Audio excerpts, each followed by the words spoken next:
everybody. Welcome back. This is the Car Wash Magazine Live studio coming to you live from the Car Wash Show 2023 in Las Vegas. I am Matt DeWolf. I am the CMO for the International Car Wash Association. This is a fun conversation we're about to have. We started something new this year. After probably, I don't know, I've been in this industry for about 15 years now and seen lots of really great community stories and a lot of great organizations that put a lot into the communities that they serve. And I wanted to find a way to make sure we would recognize that, right? And at the end of the day, what I'm hoping that we get to is kind of a comprehensive car wash impact number where we can kind of make a really reasonable estimate on the amount of dollars and the amount of hours, volunteer service hours, that car washes across at least the United States contribute. And so this year, we started something called the Car Wash Community Impact Award, and this is something that folks needed to submit their entry for. They shared the results of their last full calendar year, so this was for 2022, Jan 1 through December 31st, and then we evaluated those entries, and we chose a winner. And so it's my distinct honor to award the first ever Car Wash Community Impact Award presented by the International Car Wash Association to John Roush from Express Wash Concepts. John, come on up.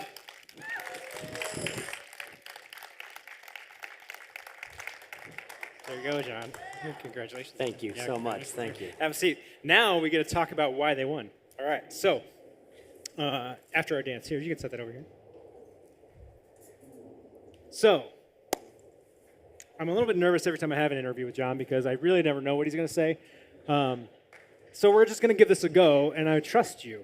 I'm putting my trust in you. So let's just establish that. We'll keep it clean. All right, thank you. Okay, perfect. So this award, right, for me it's meaningful because I created it. But for you, it's meaningful for a different reason. Why is this an important thing? Because it is the basis of our company. I think we not only do a ton in our communities, we do a lot for our employees that grow in this business. It's just really rewarding piece of what we do. So we love it. We love raising money. We love showing that we care around, and it's just phenomenal culture builder. Well, and you all have been growing pretty aggressively the last couple of years, but this is something that's true to where you began. How did it start? Like, how did you decide, oh, we should be a community-focused company? We're trying to find a way to kind of leverage our free openings.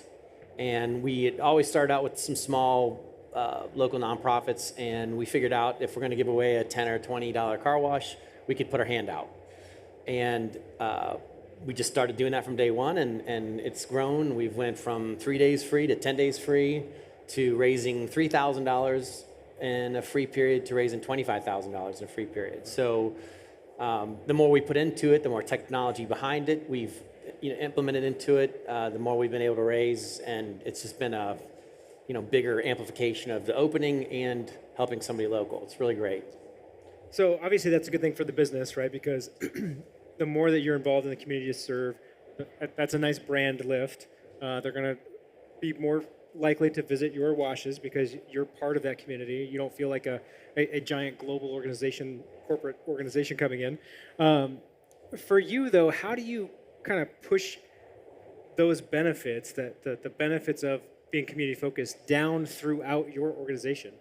I mean, our people see and feel it. Yeah. They're out there when we open a store asking for donations. They get to see a nonprofit come in and get a check. Yeah. They get to see what that nonprofit does, and they get to feel that we truly care about all of our people as well as the community. So, I mean, we're all putting in this effort, and it's just building a good culture in a company is a very difficult thing to do, and it starts top down to show we care about everyone here. I mean, got a lot of pink shirts here today that I care about gratefully. I mean, this is my family, so we love it, and we love to kind of do these things together and see some benefits we can do. Talk to me about the pink shirts. These are new, or did you have them last year? I just missed you guys. We just want to do something funny. We got pink shirts today, so tomorrow will be purple shirts, I think. Oh, really? Oh. And white pants. Yes, Jeff is wearing my Okay, face. hold on. Oh, wait a minute. I got to keep it clean. Yeah. Purple shirts and white pants tomorrow. only certain people. Charlie's going to wear some cutoff shorts. It's going to be weird, but Gotta show off the legs. it's going to I get be it. somewhat weird, but cool. It'll be cool, Charlie. It'll look good on you. Hey, some people, they can just pull it off, you know? That's my guy. Yeah. Well, we've gone squarely off the rails. Yeah. But talk to me a little bit about, like, one of the benefits of this thing, the way you guys do it, is that it's a process. It's built into what you do. It's repeatable. It's scalable. So obviously that's helped you kind of repeat these. But do you have something in kind of the breadth of things that you all give back to, or favorite activities? Is there like one event or one organization that you personally feel strongly about? So I've got this is my favorite story of all times, actually. So we have we built a wash down in Hamilton, Ohio, and we found this little group of these ladies called the Caring Closet. And basically they, in a $20,000 annual budget, put together 1,000 boxes of 7 days of clothing for kids in school. So pants, undies, socks, hygiene products, shirts, shoes. And they put this together for kids that would show up day one in this community. It's a little lower income area with some drug problems and some bad family issues there. And they quietly kind of normalize these kids' life with a fresh set of clothing to start school.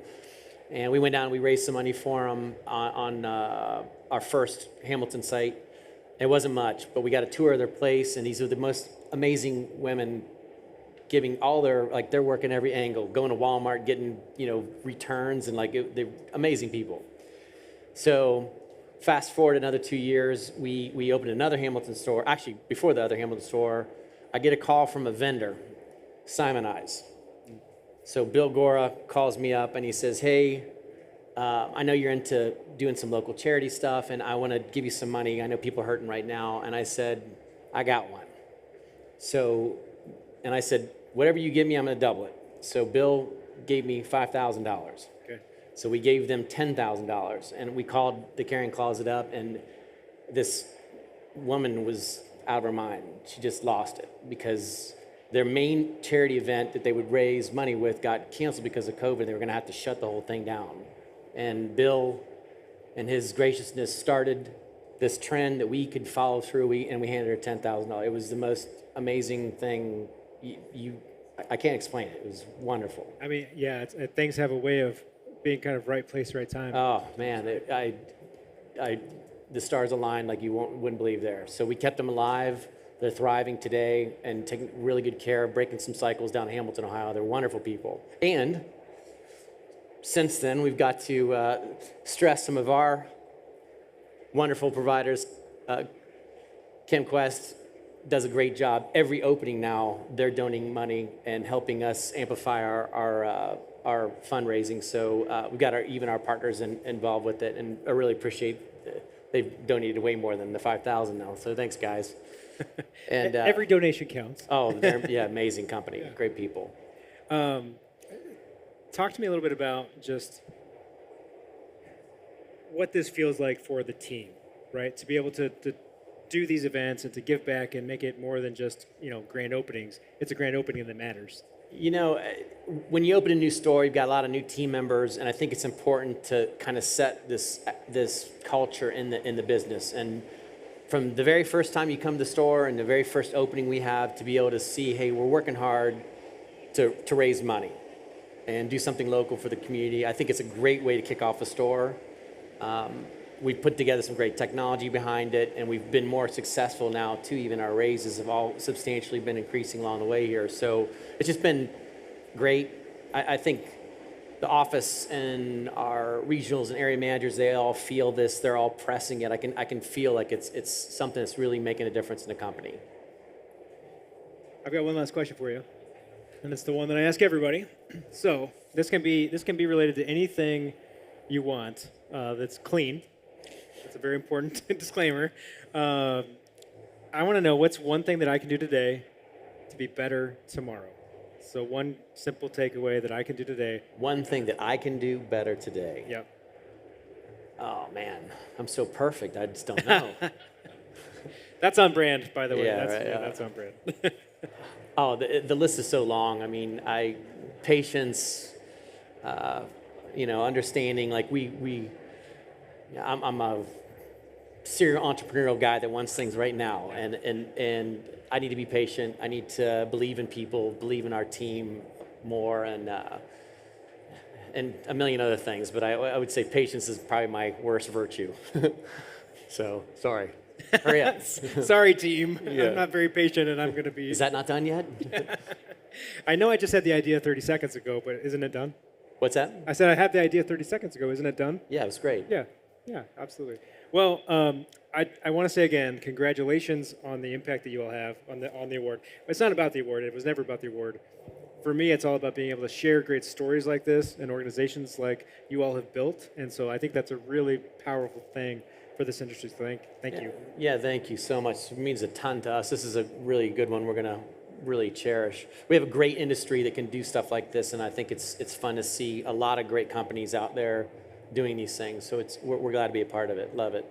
Awesome. John, the last thing that you get to do as we transition here is pick one person from the crowd to play Plinko. Ooh. This is a charitable act here. They're going to win a prize. You pick one. I got to pick Adam Keene. Come on up. Adam Keene, you're playing. Come on up. All right, we've got our next contestant on Plinko. All right, John, you can hang tight or you can leave, whatever you like. We're going to go right over here and we're going to play Plinko. Come on, Adam.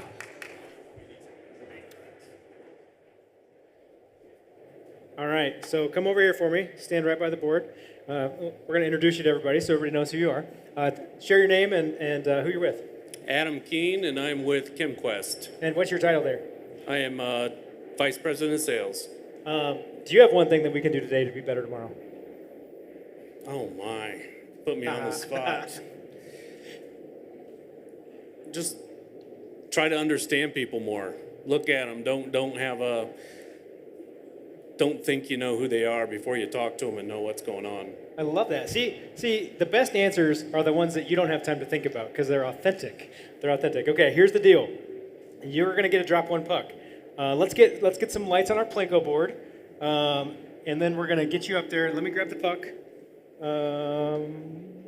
It's on the other side, of course. There's our lights. That's what I'm talking about. Okay, so these are our normal Plinko prizes. We are going to have grand prize Plinko at 4:30 today and at 4:30 tomorrow.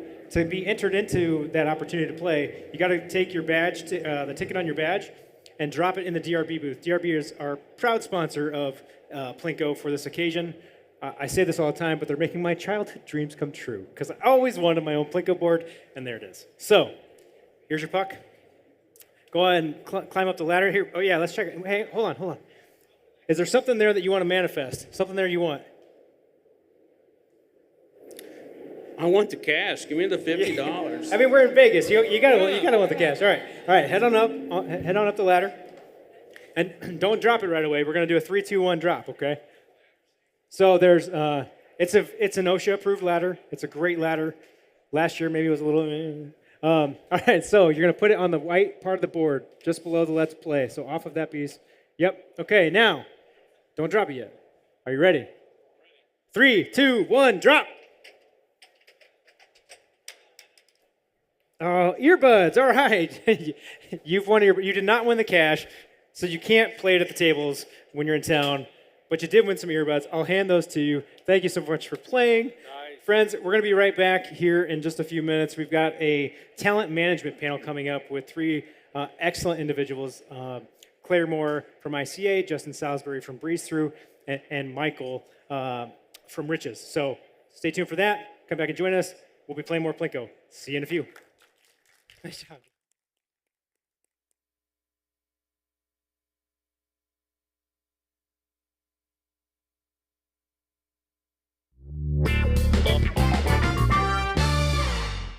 These are the top 10 ways you know that you are a car washer. Number 10, you call out retracts driving down the road with friends and family. Number 9, your significant other is so used to your uniform, they forget to tell you to take it off on date night. Number 8, your children and friends know not to ask for things on rainy days. Number 7, you vacuum patterns into the carpet at home.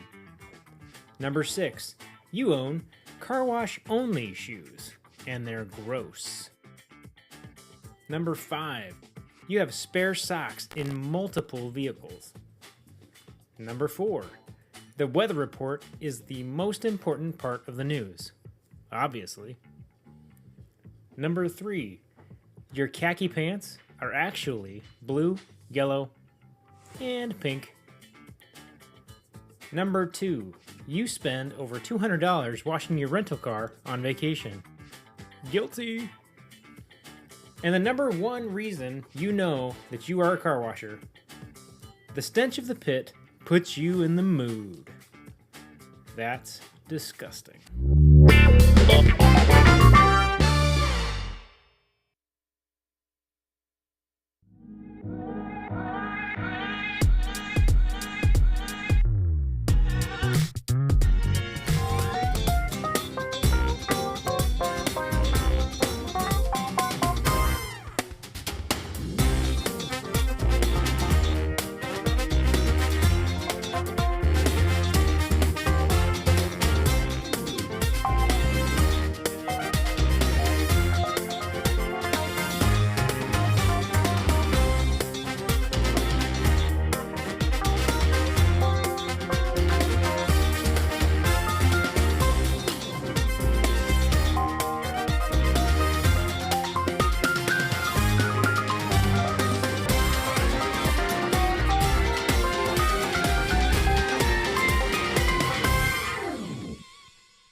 This was our 6th location here at Sergeant Clean's in Greene, Ohio.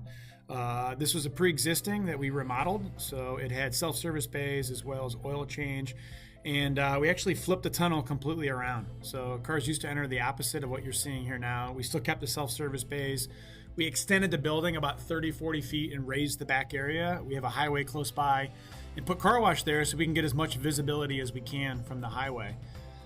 Here's the oil change bays. So we actually converted the oil change bays into our XPT lanes, creating a members only lane. So it's just been phenomenal. It was great. Very helpful for the customers and just to create a more efficient process and really utilize those instead of just tearing that building down. You'll see here, and we'll see a little more once we're on the actual drive through the tunnel. We have a decline that goes into our tunnel. It's for a couple of different ways. So we wanted the customer to go up an incline and then go down into the car wash. One, for visibility, so the team member and the consumer can make eye contact quicker and sooner so they can see into the tunnel, making it easier for them. And also, two, they're riding the brake versus the gas when they enter your facility. We have Sunny's and AVW, kind of a blend between them. One of the great things you saw was no prepping. So if you're a fan of no prepping, we do no prepping here at Sergeant Clean's. And the drying chamber, this is phenomenal here. Customers really love it. We have some red LED lights in there. If you look at the end here at the upper left and at the upper right, we have some turbine heaters that were placed in and just to create that blow dry effect as you would in a public bathroom. And there's the vacuum area. We got about 20 free vacuums for our customers to use. And so far, so good.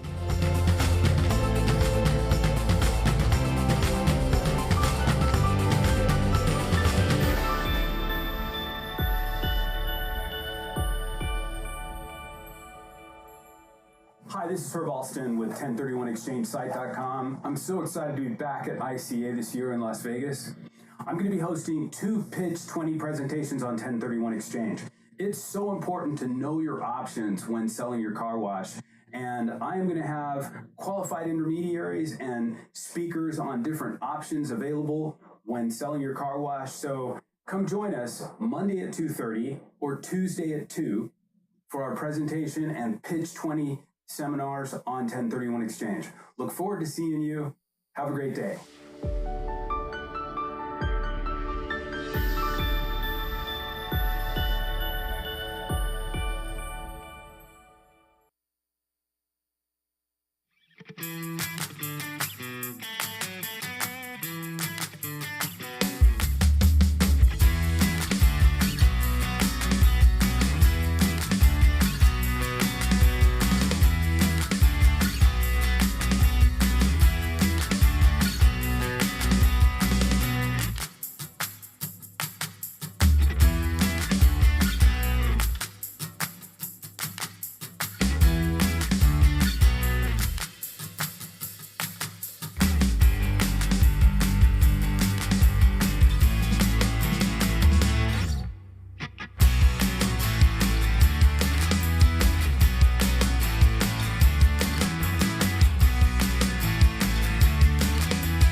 Hey everybody, I'm Trent Walter, the CEO of Car Wash Superstore, and I'm here to talk to you a little bit about our company. Located in a 155,000 square foot facility in Mansfield, Ohio, Car Wash Superstore is a supply chain company with a focus on providing value and total cost of ownership to our customer. We are a one-call solution provider with over 100 years of car wash industry experience and a supplier of car wash parts, supplies, chemicals, and vending. We are a stocking distributor for Sonny's, Motor City, McNeil, and all other major OEMs. We are a distributor of National Pride equipment, an established manufacturer of quality self-serve car wash equipment, meter boxes, and water treatment equipment. Car Wash Superstore also offers an exclusive Elite Club membership in which you can get free shipping on everything for 1 year.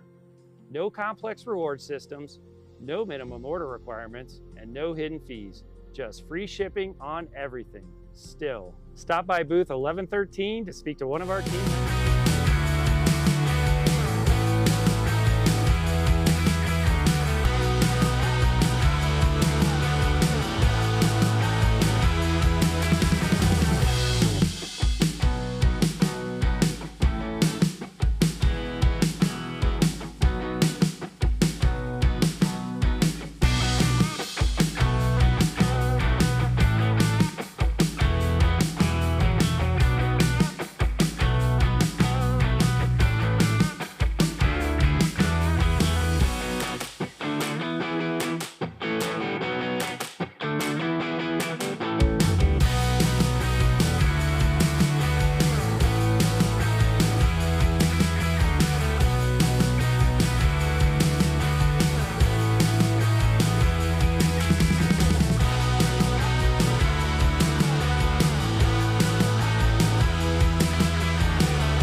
If I'm not thinking forward all the time, I'm missing the market, and I'm missing the future.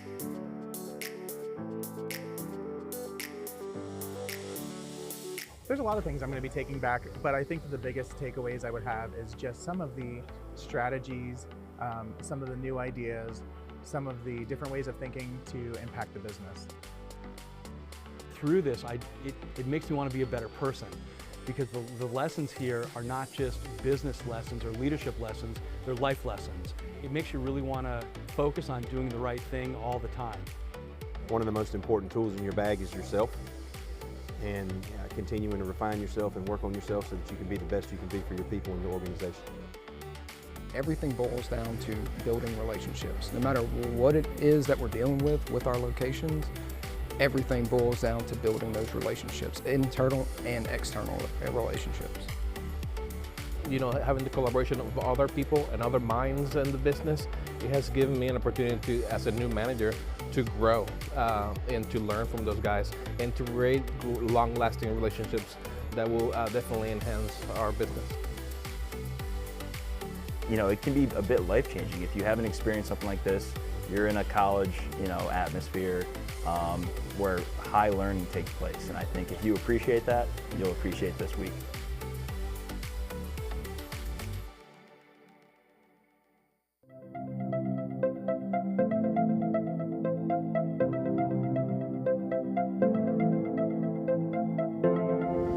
Well, here we are at Clean Sweep Car Wash, our original location.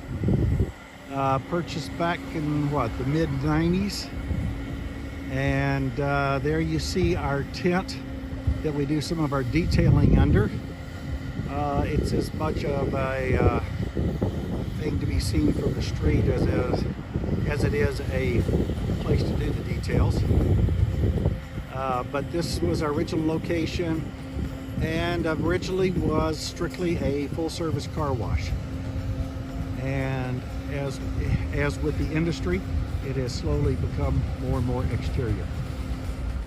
So here's the entrance, the 2 lanes here for full service, and then as you can see, the right-hand lane there for our exterior cars. When it was originally purchased, the far right lane was strictly a drive-through to get to the parking lot in the back. So we turned that into our exterior lane, and we're currently 65% exteriors, 35% full service. We do have the free backs located back at the back of the property. Looks like this car is not using the free backs today, and we'll just continue on to the entrance. And as the customer comes into the lobby, we have a gift shop for the customers. Some people refer to this as the Cracker Barrel of car washes. Perhaps that's so. We have fun with it. It's kind of a wow factor. People come in, they don't expect to see it. And then our cashier station with our COVID screen for our cashier. And it would be complete if I didn't show you our miniature peach tree that we have fun with. Yes, it does produce little tiny miniature peaches. And our finishing off here at the exit. And here we have the new car wash that we're under construction, due to open August the 1st here in Lexington. It's our first complete exterior express, and looking forward to getting that open. It's a tight site, but we got it squeezed in. It's basically an outlot, and as you can see, we're not quite ready to open, but things are progressing. Beautiful sunny day. Hate to waste a good sunny day for construction, but we'll be open soon.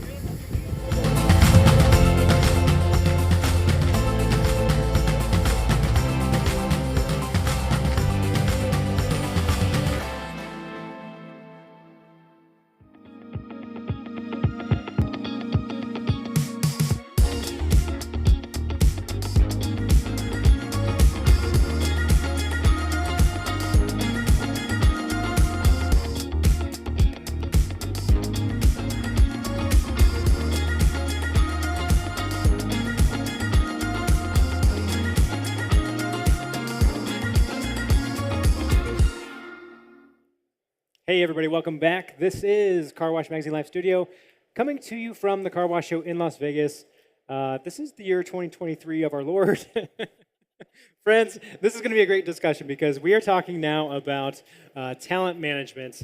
More specifically, we're going to get into kind of retaining employees and engaging your current workforce to really drive kind of a top-notch culture with your business and make your place somewhere that people want to work. And so joining me to have that conversation and to shed lots of light and give you lots of takeaways that I could never give you are Claire Moore from the International Car Wash Association, Justin Salisbury from Breeze Through, and then down at the end, last but definitely not least, we got Michael Schultz from Rich's Car Wash. Welcome to the show, you guys. Thanks. Thank you. So this is a thing. This is not an easy thing. So I'm hoping that you all can crack the code for us today. And we'll walk out of here and we'll know exactly what to do. And this is all easy. So let's start a little bit about, let's go kind of like as high level, as you think about your organizations and what you think is important to consider when you think about what's keeping people in your organizations. What do they need? What are you kind of watching? What's a trend you're watching? I think everybody always says it's all about the money, right? That's what's going to keep people retained and reduce your turnover at your organization. But I think it's very little to do with the money these days. I think as long as you're paying market value or a little bit higher, I would say, then money is not an issue. People can go and get jobs wherever they want. They can always probably go and find a better job or get paid a little bit more than they're making now, but you really have to focus on the actual employee as a person and their development and then really bringing them through your organization. Yeah, I love that. I love that. It's different, right? I mean, what data might suggest if we look at our organizations is, boy, everybody feels like they're leaving because they can get paid more elsewhere, but the psychology of the thing doesn't play that out. So, Yeah. Justin, what are you watching? Well, to echo something Claire said, you've got to be competitive with some of those things that are just necessary to hold a job, right? You've got to have the wages, the benefits that are meaningful to people. But to keep them, to have them on board, we're talking about something that's beyond being an employee. We're talking about something that is meaningful to every one of you in the audience, myself included, and the people on this stage. And that is there needs to be a belief that there's significance for the person really what they need to know, they need to believe they matter. And there's a tool that we're going to talk about. I'm going to hold back on getting into that in detail right at this moment. But if you connect with your people in a way that they can believe they matter and that there's significance for their existence, you have a lot greater chance at engagement. You have a lot greater chance at successful outcomes. And I'm going to dive into that a little bit deeper in just a moment here. But I think that's also something that's hard to sell.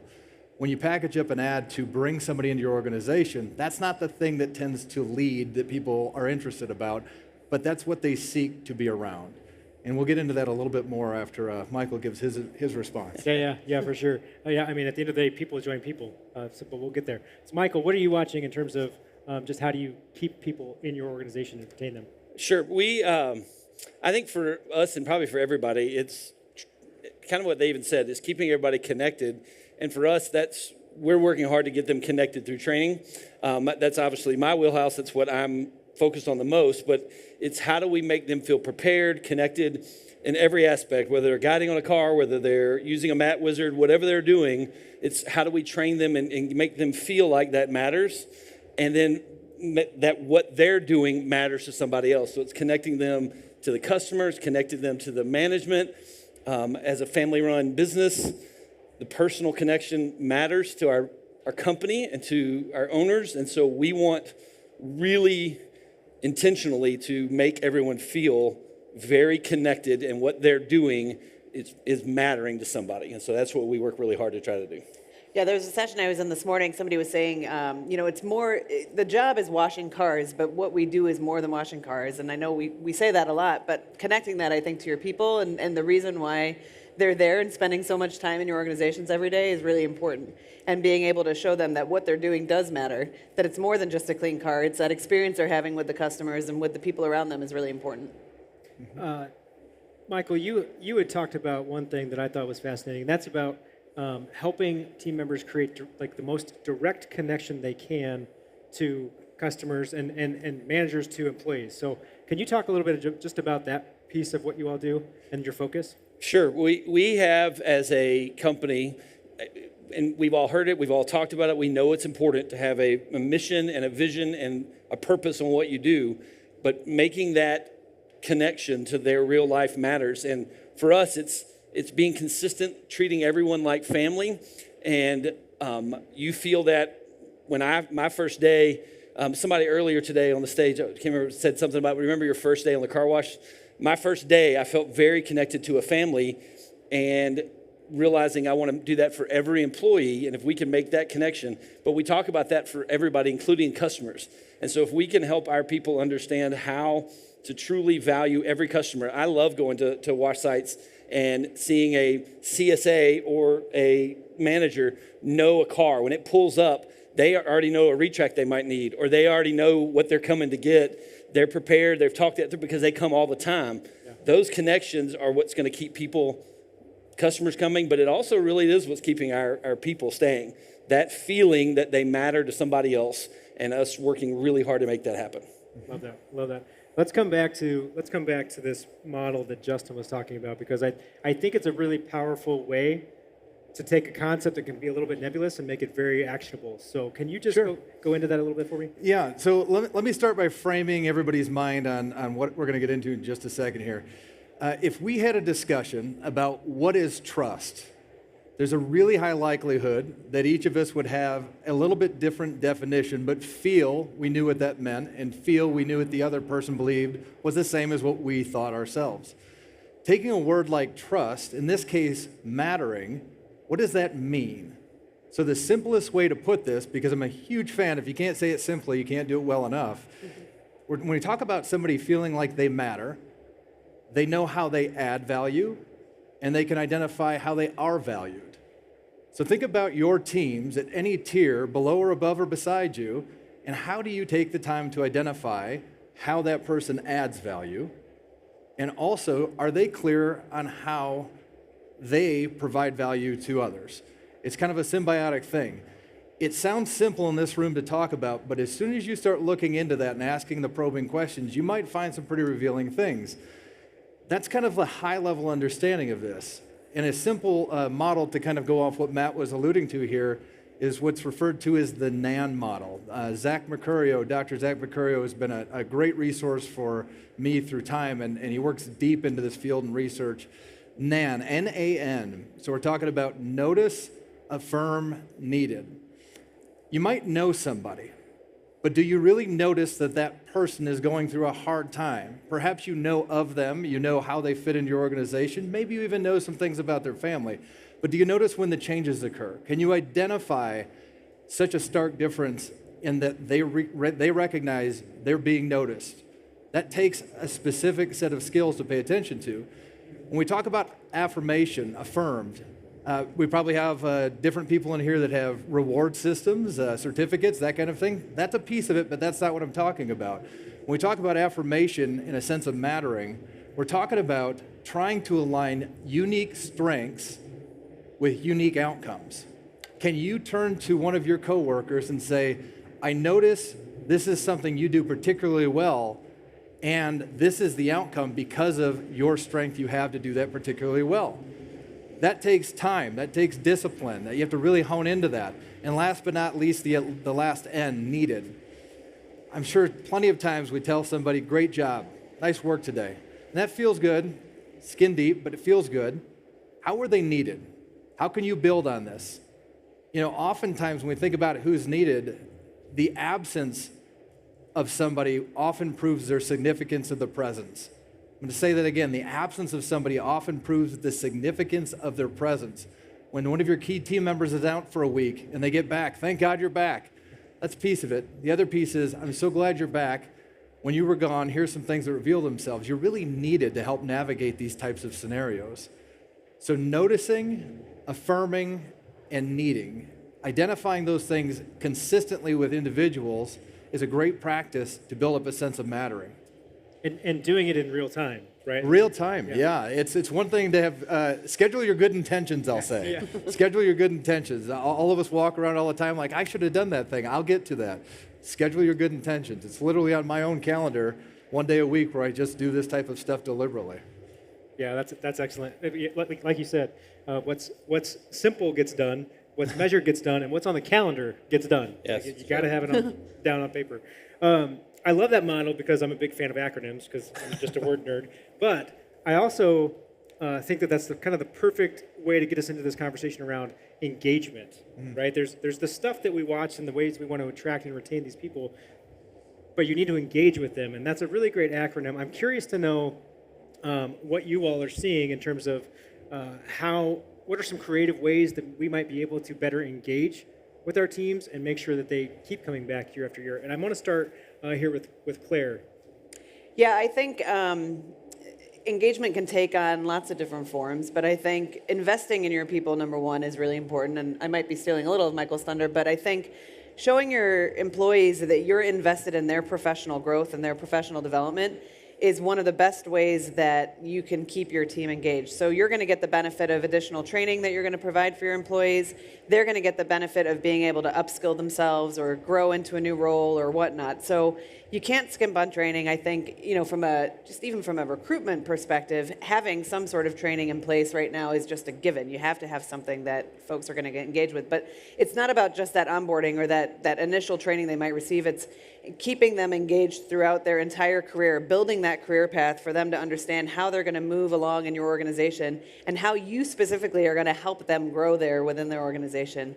That can be training, that can be coaching, that can be just development in general, but I think you have to take the time and meaningfully invest in your employees' growth. So I want to go off of that down to Michael because I think he's got an interesting perspective for us. Michael is relatively new to the car wash industry. 18 months, is that ish? Give or take, something like that. Yeah, give or take a few. But Michael's got a great educational background and a great kind of training background. Can you talk a little bit about the importance of that training piece too, from what you see as a relative newcomer to this industry? Sure. I have been gifted with the ability or an opportunity to really try to make sure we set something up right. And I can't promise I'm always getting it right, but I can say that I appreciate the opportunity to be able to try to navigate something and not just force something to happen, but let it happen through great people. And we're working hard to figure out ways to always improve, to even use some buzzwords and those kind of things, to change a culture, to make it so that training is the center of what we're doing. And if we can every day work towards a goal, whatever that is, and constantly be thinking, how can we get better at what we do, but better as people, better at serving customers, better at taking care of the equipment, but all those things.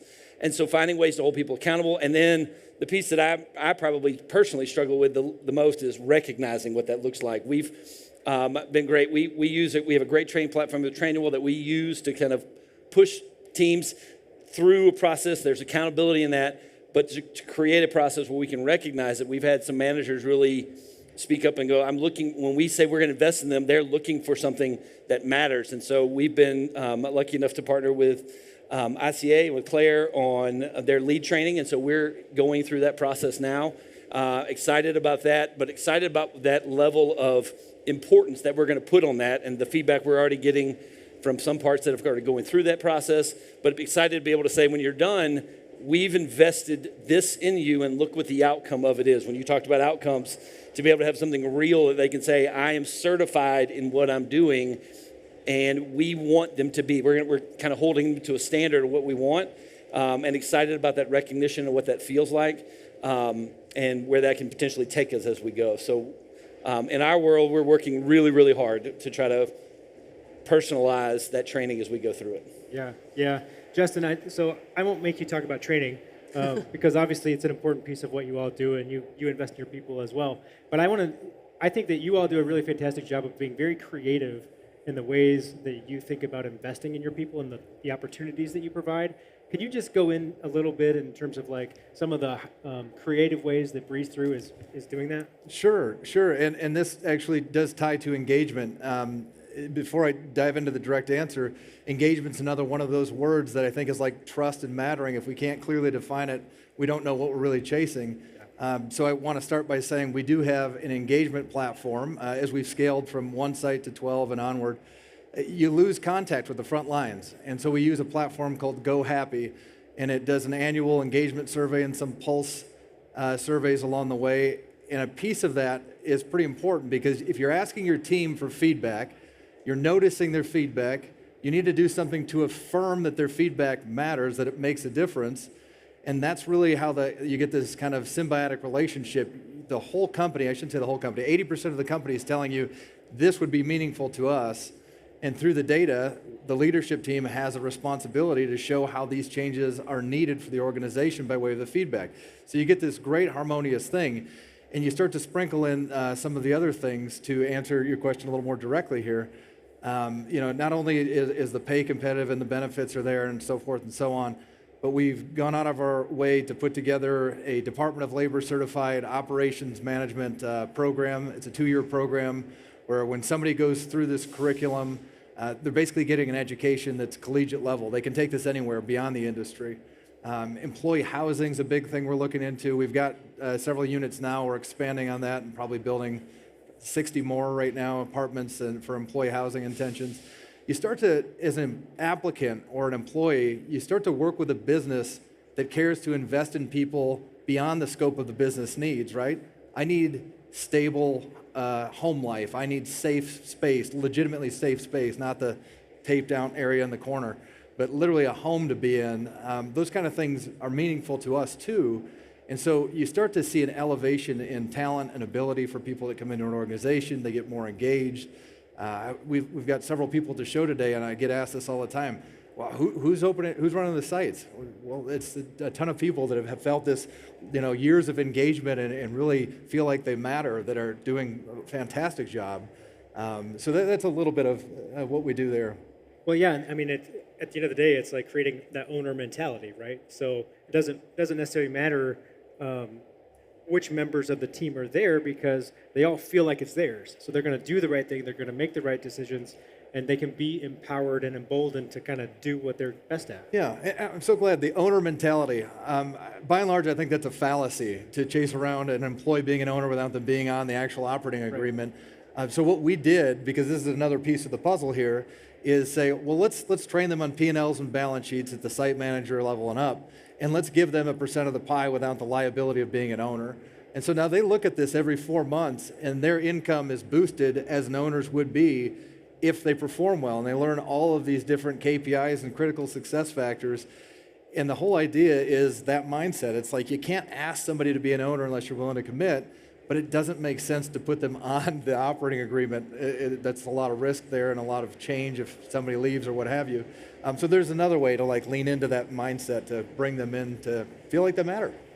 So one of the things that I think is super fascinating is your use of engagement surveys. That's one way to make sure people are feeling heard, right? So you do the surveys and then you actually take action based on what you see in the surveys. That's the step that's always missed. People take the surveys and say, okay, we scored this way, people said this. Okay, let's just keep doing it the way we're doing it. What are some other ways to make people feel heard? Because obviously when it comes to surveys, make them feel heard by acting on the feedback. But what else can we do to make sure our employees feel heard? And Claire, let's start with you.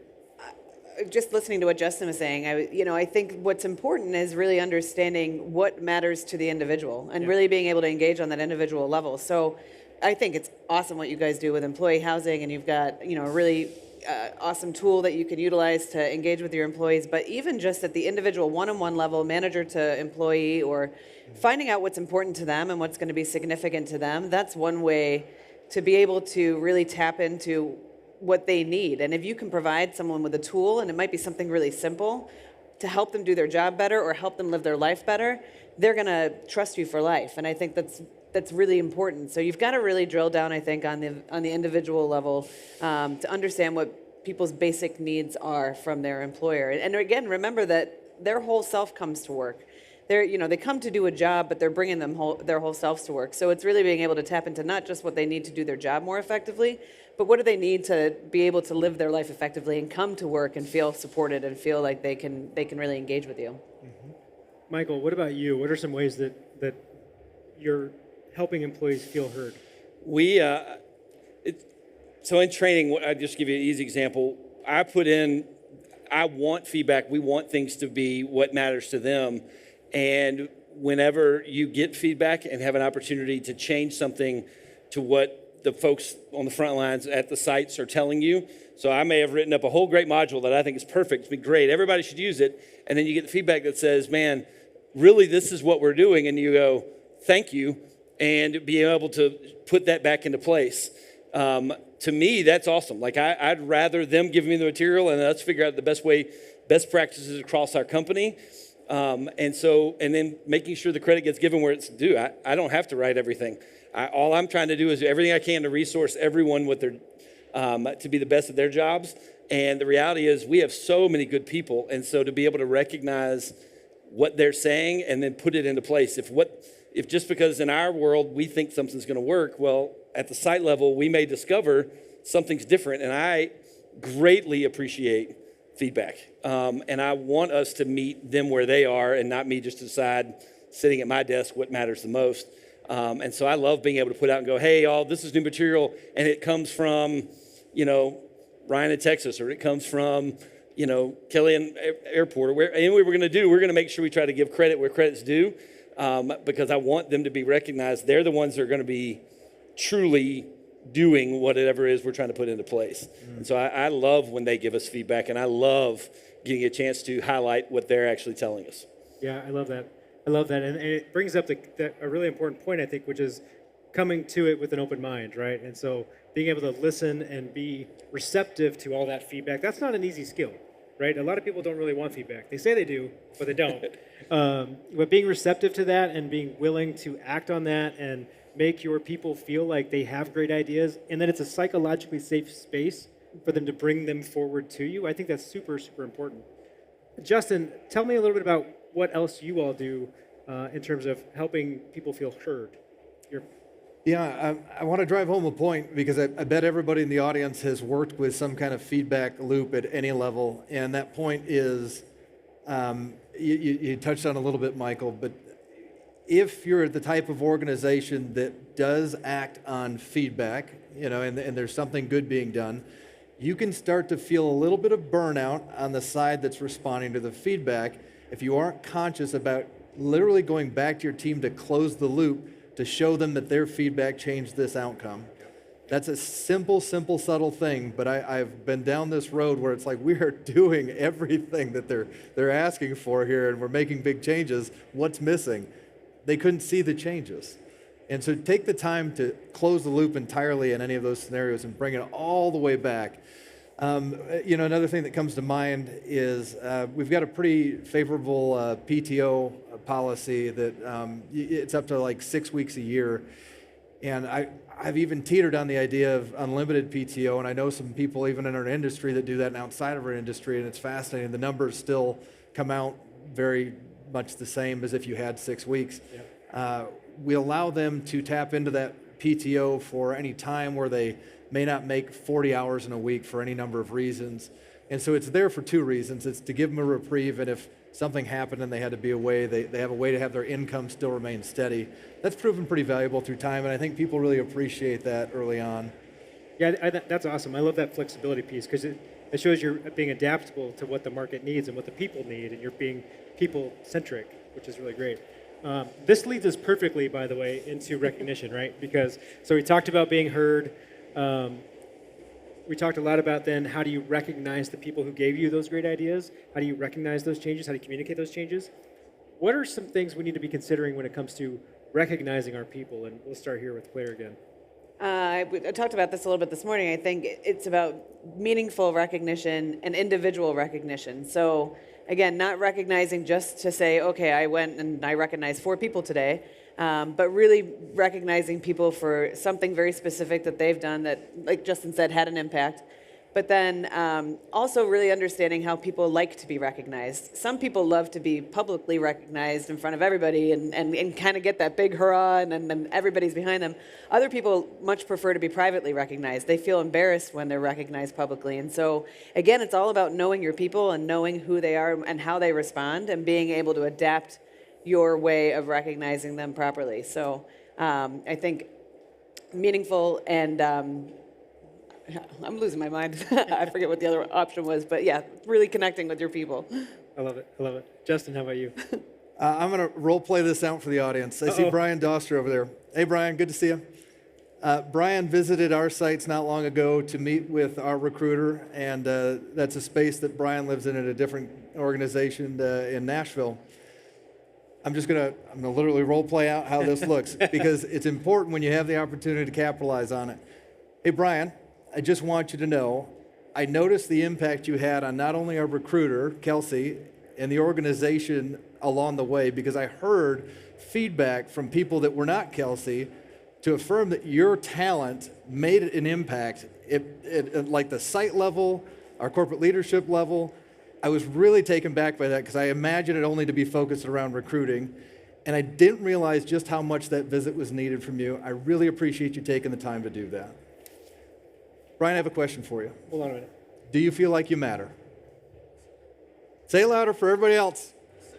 I meant what I said. That's how it works. Here, you want to drop this? Oh. It only works if you see me do it live. I mean, that's I want to make you believers. That's truly what I felt about that visit. I love that. I love that. Michael, how about you? I would say that I know that as an organization, there are probably things that we could still keep learning about recognizing people. But what I would say in our world, what we work hard on from recognition is truly getting to a personal level with our people. That was important when we were smaller and growing for our owners as they went from a place that was just family to now we're starting to grow and grow. How do we keep those personal connections? And so working hard to keep pushing district managers and regional managers who are great at staying very personal. We want to recognize when someone's family is having a hard time. We want to recognize when somebody's struggling at home, or we want to recognize when they've had a birth. Or our marketing team recently, we got information out and we put on all of our boards recognizing all of our graduates in the community. Because we want the people in the community to realize, hey, we've got kids who are graduating from your local high schools, and we want to engage in that. And so I appreciate that we are trying, as we get bigger, and this is the hard task for us, is how to continue to recognize people for who they really are, not just because they can help our bottom line or keep our car counts up or run a site well, but that they matter, that they're husbands and wives matter, their kids matter, their friends matter, and they matter to us in a way that we're going to ask about that as much or more than we are going to ask about the numbers. Sure, there are definitely measurables we have to get to, but man, I never want us to lose the personal feel of who we are and that everybody there is known and matters. And so from a recognition piece, I think that's where we are pushing to always stay.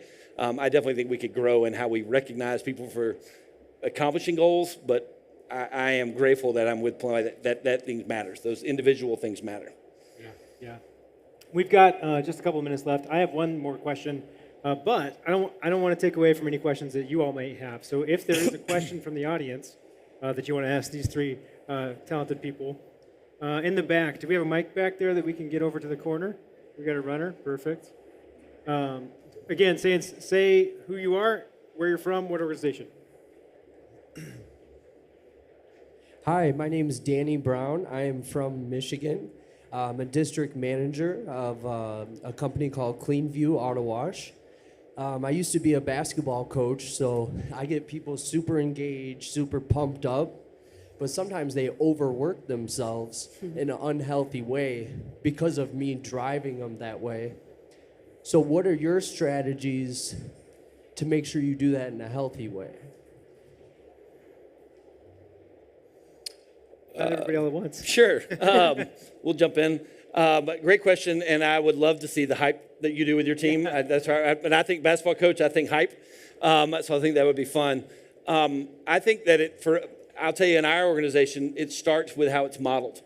And so we talk about people making sure they take care of their lives as much as they take care of the wash. We for sure are high achievers. We're pushed to work hard. And we want to do that, but we want to model, though, healthy behavior. So that means when the day is done, figuring out you need to be able to let something go, set something on tomorrow's to-do list, and get back to it, but allow somebody to get home. I am grateful that I'm allowed those opportunities, and we try to model that all the way through, that we talk about things. We recently started trying to push out things about, hey, here's some books that everybody should read. Here's some things to think about when you leave, how to leave stuff on a tree at your front door, and when you come back the next day, that worry tree has less stuff on it. And so those kind of things are trying to be pushed out there, but I think it starts with modeling those kind of behaviors as best you can. And it's Danny, right? Yeah. Oh, yeah, Danny. Okay, great. Two things came to mind. One is I love sports, and so I think of basketball coaches at all different levels. And the thing I see at the younger level is there's a lot of focus on what would be referred to as momentary coaching. If a different path were taken and got in line with what is developmental coaching, that takes some of the burden off to not feel so urgent. A balance of that might help, right? To really study a methodology around developmental coaching. That's one thing that comes to mind. And another thing is, I think about physiologically, we all have this same thing in interest, and that is the number one person to each of us is ourselves. And I know that can sound a little odd at first, but if you were to take the air out of this room, none of us are reaching for the person across from us to try to save them. We want to save ourselves. We just ran out of air. There's a physiological need to take care of ourselves. And so if you start to get into some of that psychology and you work with somebody on understanding, if they really want to make an impact, they want to do big things, step one, learn how to take care of yourself. And so those are the two things that came to mind in response to your question. Yeah, it sounds like some people get a lot of energy from working extra hard and working really hard. And so, again, depending on this person or this group of people, that might actually be really rewarding for them. But I think maybe your job then is to make sure they're still working at the highest and best use of their talent. So, what can they shed perhaps to then be able to take on a new challenge or to be able to work smarter, not necessarily harder, right? So is there something else that you could give them that's going to challenge them in different ways than they are right now, so they're not just kind of burning out to keep working harder and harder and harder? Great stuff. Do we have any other questions from the audience? No. That was really great advice, by the way, all three of you. That's super powerful stuff. I think it does come back to knowing your people, right? And knowing how to engage with them, how to help train them, how to coach them. All of that stuff is amazing. I have one last question for you. what's one thing that I can do today to be better tomorrow? And now this can be, again, this can be related to what we were just talking about as it relates to engagement, or it can be life advice. Read more books, right? So I'm going to give you a moment while I just say random words so you can think about that question. And then we're going to start with Michael down at the end. Well, I'll tell you a couple things. First thing that came to mind, not long after I started working at Riches, our director of service on the service side said something to me. He said, I still get pretty proud of myself, again, relatively new to the industry. I get pretty proud of myself when I get to do something, change out a chain. I go fix a problem. There's an issue, and I call, and I'm able to fix it instead of just making someone. That still has these moments. And I was telling him about one very early on, and he said, every day you should learn something. Yeah. He said, and for somebody who I've listened to fix problems on the phone at a place he just knows the whole back room just from memory. For him to say learning every day mattered, that stuck. So learn something new every day. My wife would tell you that you should listen better every day. So as a guy who talks too much, learn to listen every day. And then just personal philosophy, just to keep with those kind of ideas. Figure out how to love somebody more every day. So I would say learn, listen, and love. Man, that's hard to follow. How do we follow that? Yeah, which one do you want to? You guys want to rock paper scissors? I'll close it out. Yeah. All right. So gracious. Yeah, that's so great. Thanks. Well, I don't know if did any of you guys see the recent documentary that came out around the holidays that was called Stutz? Has anyone seen it with Jonah Hill? Yeah. So I'm gonna steal something from him because, first of all, that documentary is awesome. It's on Netflix, so if you've got some time, watch that. But one of the things he talks about, and it's a documentary about his therapist, and he likes to kind of illustrate points by drawing lots of pictures. But the one that stood with me was, I think it's a pyramid, and he talks about, feeling truly happy with yourself. 85% of everything that happens to make you feel good every day happens at the bottom of the pyramid, and that's all about taking care of yourself and your body. And so moving a little bit every day and getting enough sleep and drinking enough water and all the things that we're probably not doing while we're here are really important to helping you feel a better, more fulfilled person. And then the second part was your network and your people and making sure you have that village of people you can trust and get to. And then that should hopefully help you get to that ultimate level of happiness. So go see the documentary, but also take care of yourself, because I think, if you're not taking care of yourself, there's no one else who can do that for you. Good stuff. I like that. I'm going to have to watch that. Yeah. Good. Yeah. Justin, you're up. All right, we talked a little bit about noticing, affirming, and needing. You all have homework today at this show. You're like, I'm surprised not everybody got up and left. That's great. That's great. There are plenty of opportunities on this show floor to take just a moment to notice somebody that would least expect it. That might be somebody in the industry. That might be somebody serving hors d'oeuvres or food or drinks later. It might be somebody in the bathroom cleaning the stall. Take time to notice them. Identify how you notice them. Affirm with them the difference they're making with the strengths they apply. It may seem silly, but you got to try. And close it with how they're needed. You can do that all day long. The reason I want you to do it today is because this is the best opportunity to keep it fresh in your head. And the thing I'm going to ask of you is to just study the reaction. If you do that, even if you fumble it, it's going to catch somebody off guard in a way that's going to surprise you, and you're going to feel some sense of mattering from that. So that's my challenge for you today. What do we think? Pretty good, huh? Thank you so much to this group for sharing their incredible talent. Thank you so much, you guys. Matt. Now, I have one last ask.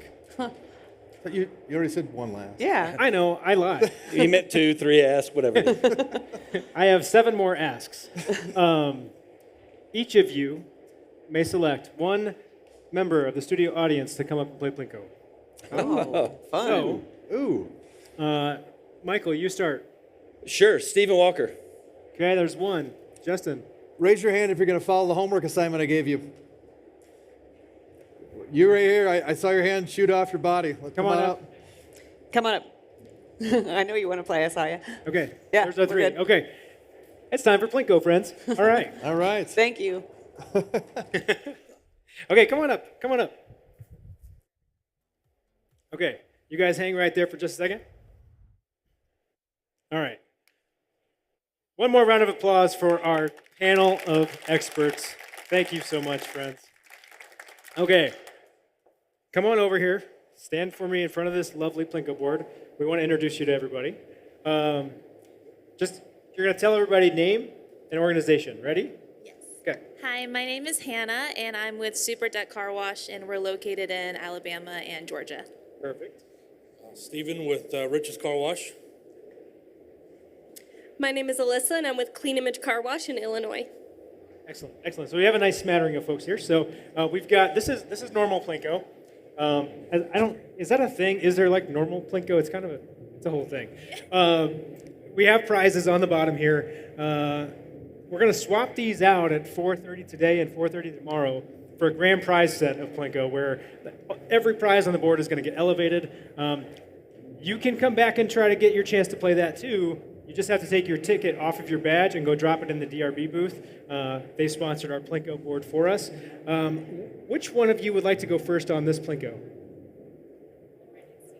You'll go first. Okay, going up there. Here, I'm going to hand you one puck. Okay, going up. Let's have you two come on this side, please.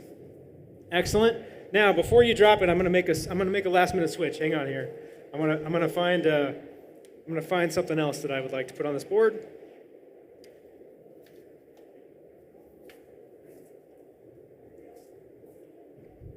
All right. This one is earbuds, okay? That's not going to be earbuds. That is going to be, what do you really want on this board? We have sunglasses, we have $100, we have a Yeti, we have a $50 gift card, Dunkin' Donuts, power bank, some awesome branded speakers, and a Yeti something. So you want to win $100. So because that's what you really want, this is going to be worth $100. You're going to drop it when I say 3, 2, 1, drop. Put it flat on this white space right up there. Now, wherever you want it, it should bounce all over the place. Are you ready? Okay, 3, 2, 1, drop. Hey, $100. Yeah, congratulations.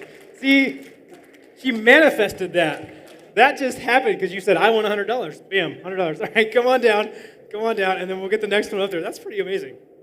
That doesn't always work, but today it did. Okay. There is your $100 Visa gift card. Awesome. Thank you so much. Yeah, there you go. Okay. You guys want Rochambeau for it? Okay, all right. Here's your puck. Now, climb on up there. You're scoping them out. I see you. All right. Same drill. What's the one you want down there? $100. Everybody wants the cash, man. It's Vegas, baby. All right, so that's, again, worth $100. Are you ready? Okay. Oh, she's trying to double up the strategy. It will not bounce the same way twice. Here we go. 3, 2, 1, drop. Oh, Yeti! Congratulations. All right, come on down. Man, I told you it wouldn't drop the same way twice. Okay, Steven, here's your puck. Coming up there. Let me find your prize here. Okay, here's your Yeti. Excellent. Thank you very much. All right, hold on. Don't drop it. I got to mark off my inventory of prizes so I don't give out too much stuff. They put me on a budget. I don't really like it, but hey, you got to do what you got to do. Okay. Are you ready? Do you also want that one to be worth $100? I know. Why would you change it up? Okay, so hang on. I don't want there to be any controversy about where this puck is going to land. So, are you ready? 3, 2, 1, drop. Oh, that's a good one. It's moving. Yeti. Oh, back-to-back Yetis. That's all right. That's still a good prize. That's a good travel mug. Hey, again, Grand Prize Plinko, 4:30 right here. We've got more content coming up for you in just a few minutes here. We're going to have an update on the Australian car wash industry and see what's going on there. And then we've got some AI conversation coming later and some great marketing panel conversations so we can talk about how marketing can spend more money. So that's always fun. All right, friends, we'll be right back. We'll see you in just a minute.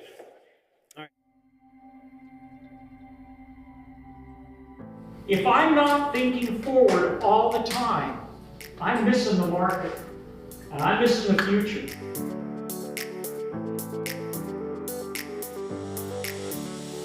There's a lot of things I'm going to be taking back, but I think that the biggest takeaways I would have is just some of the strategies, some of the new ideas, some of the different ways of thinking to impact the business. Through this, it makes me want to be a better person, because the lessons here are not just business lessons or leadership lessons, they're life lessons. It makes you really want to focus on doing the right thing all the time. One of the most important tools in your bag is yourself, and continuing to refine yourself and work on yourself so that you can be the best you can be for your people and your organization. Everything boils down to building relationships. No matter what it is that we're dealing with our locations, everything boils down to building those relationships, internal and external relationships. You know, having the collaboration of other people and other minds in the business, it has given me an opportunity to, as a new manager, to grow and to learn from those guys and to create long-lasting relationships that will definitely enhance our business. You know, it can be a bit life-changing. If you haven't experienced something like this, you're in a college, atmosphere where high learning takes place. And I think if you appreciate that, you'll appreciate this week.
Hi, this is Herb Alston with 1031exchangesite.com. I'm so excited to be back at ICA this year in Las Vegas. I'm going to be hosting 2 Pitch 20 presentations on 1031 Exchange. It's so important to know your options when selling your car wash. And I am going to have qualified intermediaries and speakers on different options available when selling your car wash. So come join us Monday at 2:30 or Tuesday at 2 for our presentation and Pitch 20 seminars on 1031 Exchange. Look forward to seeing you. Have a great day.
Hey everybody, I'm Trent Walter, the CEO of Car Wash Superstore, and I'm here to talk to you a little bit about our company. Located in a 155,000 square foot facility in Mansfield, Ohio, Car Wash Superstore is a supply chain company with a focus on providing value and total cost of ownership to our customer. We are a one-call solution provider with over 100 years of car wash industry experience and a supplier of car wash parts, supplies, chemicals, and vending.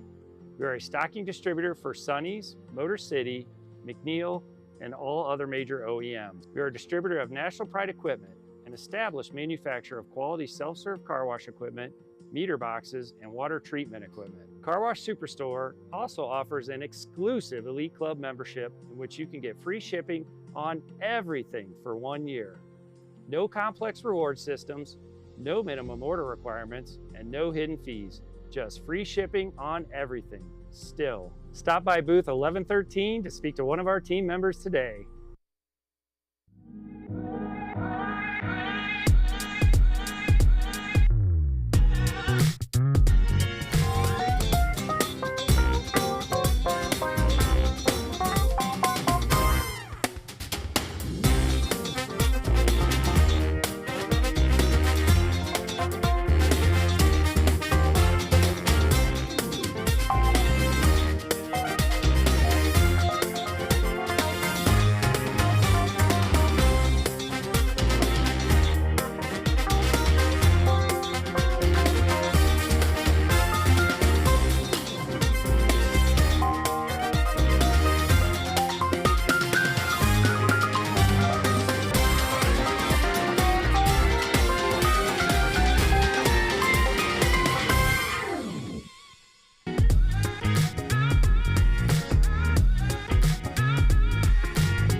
Hey everybody, welcome back. This is the Car Wash Magazine Live Studio, live from the Car Wash Show 2023. Up next, we have a little bit of an interview that I'm calling What's Up Down Under because, I don't know, because I got to write out the headlines and so that's just what I did. So, this is What's Up Down Under. We're going to get an update on what's going on in the Australian car wash market. And joining me to have that conversation is Neil Fox with The Wash Factory, also the president of the Australian Car Wash Association. Neil, welcome. Yeah, thanks for that, Matt. So here's the deal. You've been president for a minute. We can't kick you out of it. Yeah, it's been a while. We've been handed a job and no one else wants to take it over, so it just keeps rolling on. It's the price of leadership. Yeah. In its truest form. Yeah. Talk to me. So I guess before we get too far into it, talk a little bit about your operation. Talk about the Wash Factory, kind of where it started and kind of where it is today. Yeah. I got into the car wash market 2016 with a site with some other parties, which I separated from about 3.5 years ago. And now we've basically got 12 sites on our list. We've either bought or in the process of buying. So we've sort of expanded pretty rapidly over the last 3.5 years. And mostly in-bay automatic and self-serve existing operations where we've pulled them apart, put them back together. And we've got one that's a greenfields that will be done hopefully by the end of the year. Okay, so how many are you up to now? That'll be 12 once we've got that one in the 12 ground. once that one's in, okay. Yeah. So is that common for what's going on in the industry right now? Or is Australia having a moment in terms of development and kind of implementation of a more tunnel environment? Yeah. It's still not gone to a tunnel market. There's probably, I've asked a couple of other parties to sort of try and get a number. We think it's somewhere around about 100 tunnels in Australia out of, there's about 3,500 sites around the country. So it's very dominated by in-bay automatic and self-serve still. But, you know, there's a lot of people here. There's probably a couple of hundred Australians here, I think, you know, looking at this market and seeing what they can take home. And that's what we're all doing. You know, we're all trying to look at how we follow this market because obviously it's the leader in the world of it. So. Yeah. So we first spoke early on in COVID. Yeah. Right, and I had a really hard time figuring out what time of day we needed to speak, but I think it was 6 a.m. your time. Yeah, it was 6 a.m. I know that. So I got to watch the sunrise with you, so that was a nice moment that we had together via Zoom. But talk to me a little bit about what has happened in the market since then, right? I know it was a really tight and extended lockdown period in Australia. It was. How are you all coming out of that now? Yeah, well, the interesting thing is it almost was the best thing that happened for car washing, apart from probably Victoria, who took it a little bit harder because they were locked down a lot tighter. But the car wash industry in general, I think like it's done around the globe, from what I can see, is it just expanded in COVID period. You know, cars became more expensive, you know, harder to get, therefore more expensive. People were looking after their second-hand cars. And then the government came along with various incentives for businesses to try and stimulate the economy. So we got money pushed into the market, you know, quantitative easing, style, and then we also had massive depreciation incentives from the government. So we've seen a lot of new machines go into sites over the last 3 years. So that's been great. It's been fantastic. So are you seeing a lot of new entrants, or are you seeing more internal growth from folks like yourself who are in the industry and have just started building? There's both. There's a number of groups who are like ourselves, just buying sites and renovating or building. So there's that group, and then we've also noticed we had our car wash show in Australia back September last year in Sydney, and there was a lot of interest from what we'd call family offices, so private money looking for a home. So we're seeing a lot more of that money come into the market in the last 18 months. And so that's pretty exciting for us as well, because it means that we're going to get professional money coming in, and that's going to help it grow. And my personal view is that the more we invest in the sites and the better the wash outcome, as a result of those better machines and updated machines, the better the customer experience, the more people that are going to wash cars. And from what I see in this market, that's essentially what's happened. Yeah. So we're trying to emulate that. So in my role as the president, I'm constantly helping people trying to get into the market. And sharing, quite a lot of information, but it's because I think it'll be better for all of us later. Talk to me about sort of like the car culture in Australia, right? How important is that clean vehicle in Australia? I know, like in the United States, it varies from kind of region to region how important the actual act of washing your car is. But then if you go to some countries in Europe, like clean car must be a thing. Like you take a lot of pride in that. What's it like in Australia? Yeah, Australian market's very dominated by four-wheel drives.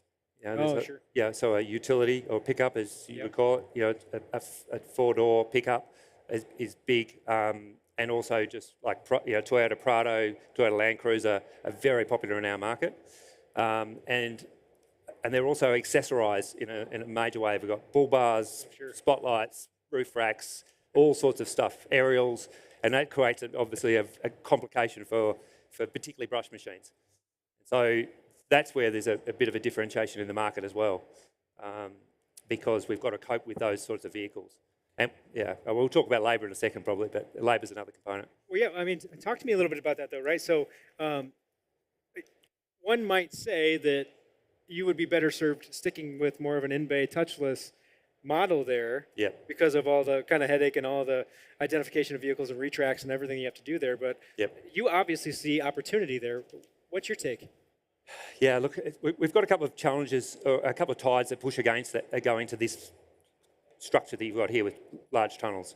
One is the land price is probably anywhere between 3 and 5 times more expensive. Okay. Part of that is structurally because we're 80% of people live in the highly urbanised areas, rather than more regional like you've got here. So we're not as spread out. If you look at Australia, there's nothing in the middle. It's a desert and everything's around the outside. So we've got this highly urbanised market which pushes the price of land up. I mean, our lands are ridiculously expensive. It's right up there with some of the major cities around the world, Hong Kong, New York, etc. So we don't have that regional area. So that means the price of land's high, and then our price of labour's really high. I was talking to a gentleman this morning sitting next to him at the first presentation, and he was saying that the labour's $15 an hour. Well, ours starts at 27. Wow. And that's during the week. And if you want them to work on a weekend and a public holiday, that'll go into the high 30s.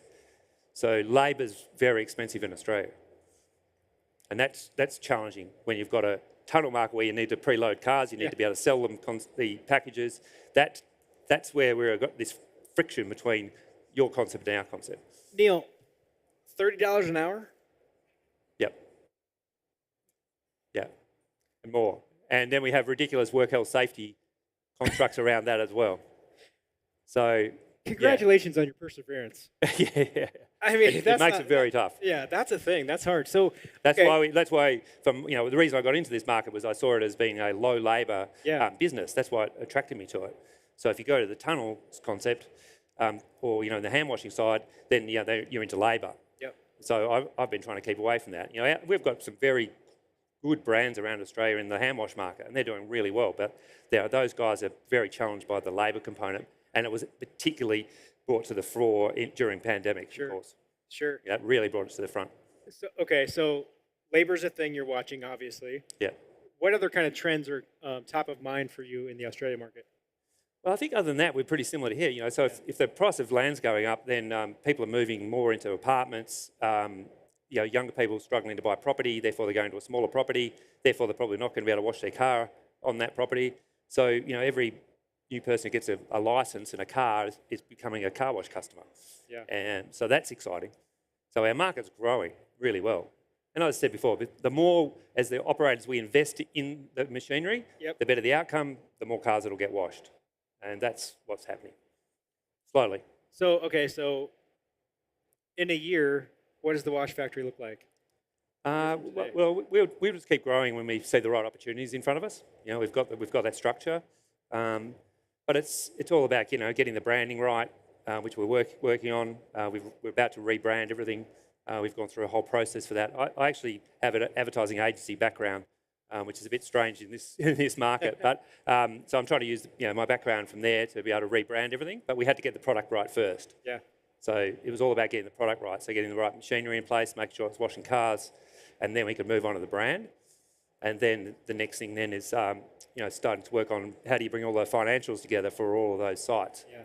So we've now built our own financial management system. We've got APIs into our FPOS providers. We take every transaction and then once a week put it into a dashboard so we can see what's happening. So that's a big piece for being able to go from, you know, 12 to 20 or whatever the number might be. Why build your own? Because we couldn't find a solution anywhere else, and we've got multiple FPOS providers. Yeah. It's actually worked out quite well because we're now, you know, agnostic to the FPOS provider because we're pulling our own data in, and we can look at it and reconstruct it in our own way. So, you know, I can look at that on my phone or laptop, drill it right down to the bottom. So getting that platform right to be able to move forward was a critical piece for us. Yeah, that's pretty awesome because that does enable you. Now you've got the recipe kind of figured out, and now it's just a matter of can you find the land and the labor? Yeah, that's right. Yeah. And find the right sites. Yeah. So we're about to do our first greenfields pretty soon. We just put the DA, the development application changes in for council a week ago. We've got machines on the water at the moment coming in, so we should get that ready hopefully by summer for us. Awesome. So hopefully November, December we'll have it up and running. So we're going to do our first greenfield. So it's just a matter of finding sites, and that's getting more difficult. There's more competition because there's, you know, more people interested in the space. Yeah. So yeah. Well, Neil, I'm fascinated by everything that's happened since I first met you. Just in terms of how that market has changed and the evolution that your company has seen, and that's been really, really phenomenal. Yeah. I've got one last question for you, and I think you know what it is. What is one thing that I can do or we can do collectively today that'll make us better tomorrow? Oh, I think it's just customer focus. I think that's, you know, when I came in as an outsider into this market, the thing is you don't actually, in the way we run our business in Australia, excluding the hand wash guys, we don't know who our customers are. So because they come in, tap their card and keep going.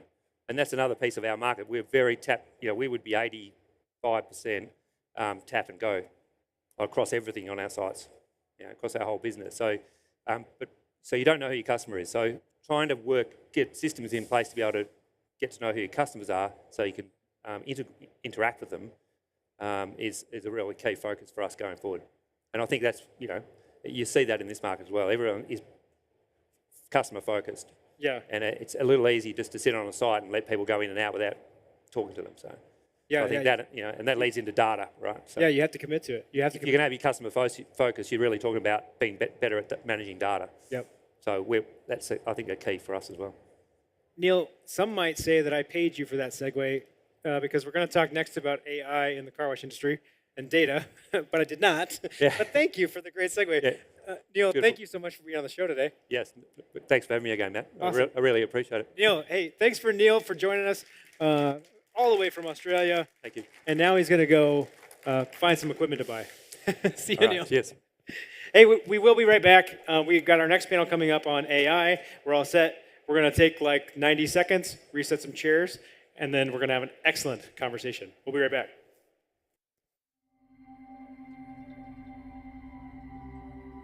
If I'm not thinking forward all the time, I'm missing the market, and I'm missing the future.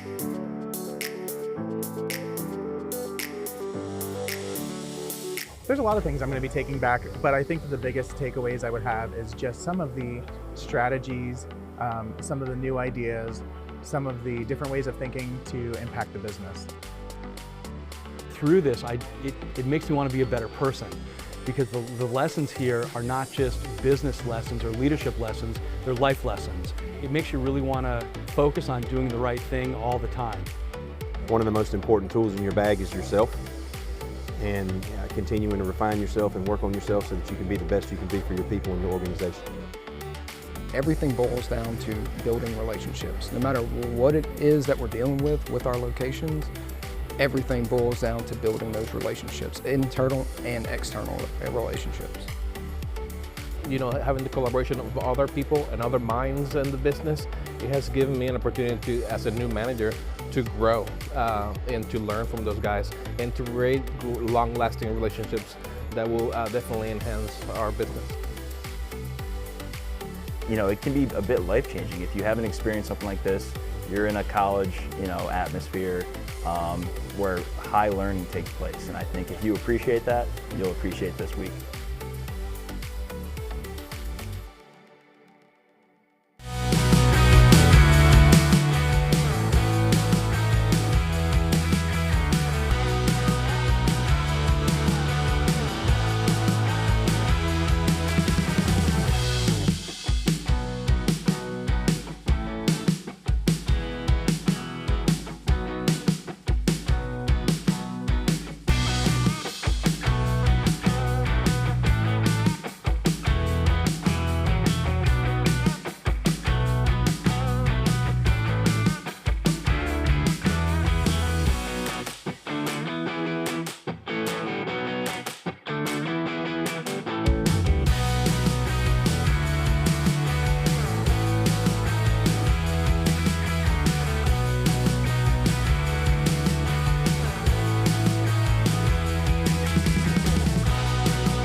Hey, everybody, welcome back. Here we are. This is the As Promised conversation about artificial intelligence and machine learning and all the things that scare the crap out of me. So we're going to have that discussion, and we're going to talk about how we can change some of the things that we're doing in our business, what role some of this might play in terms of how we look at the future.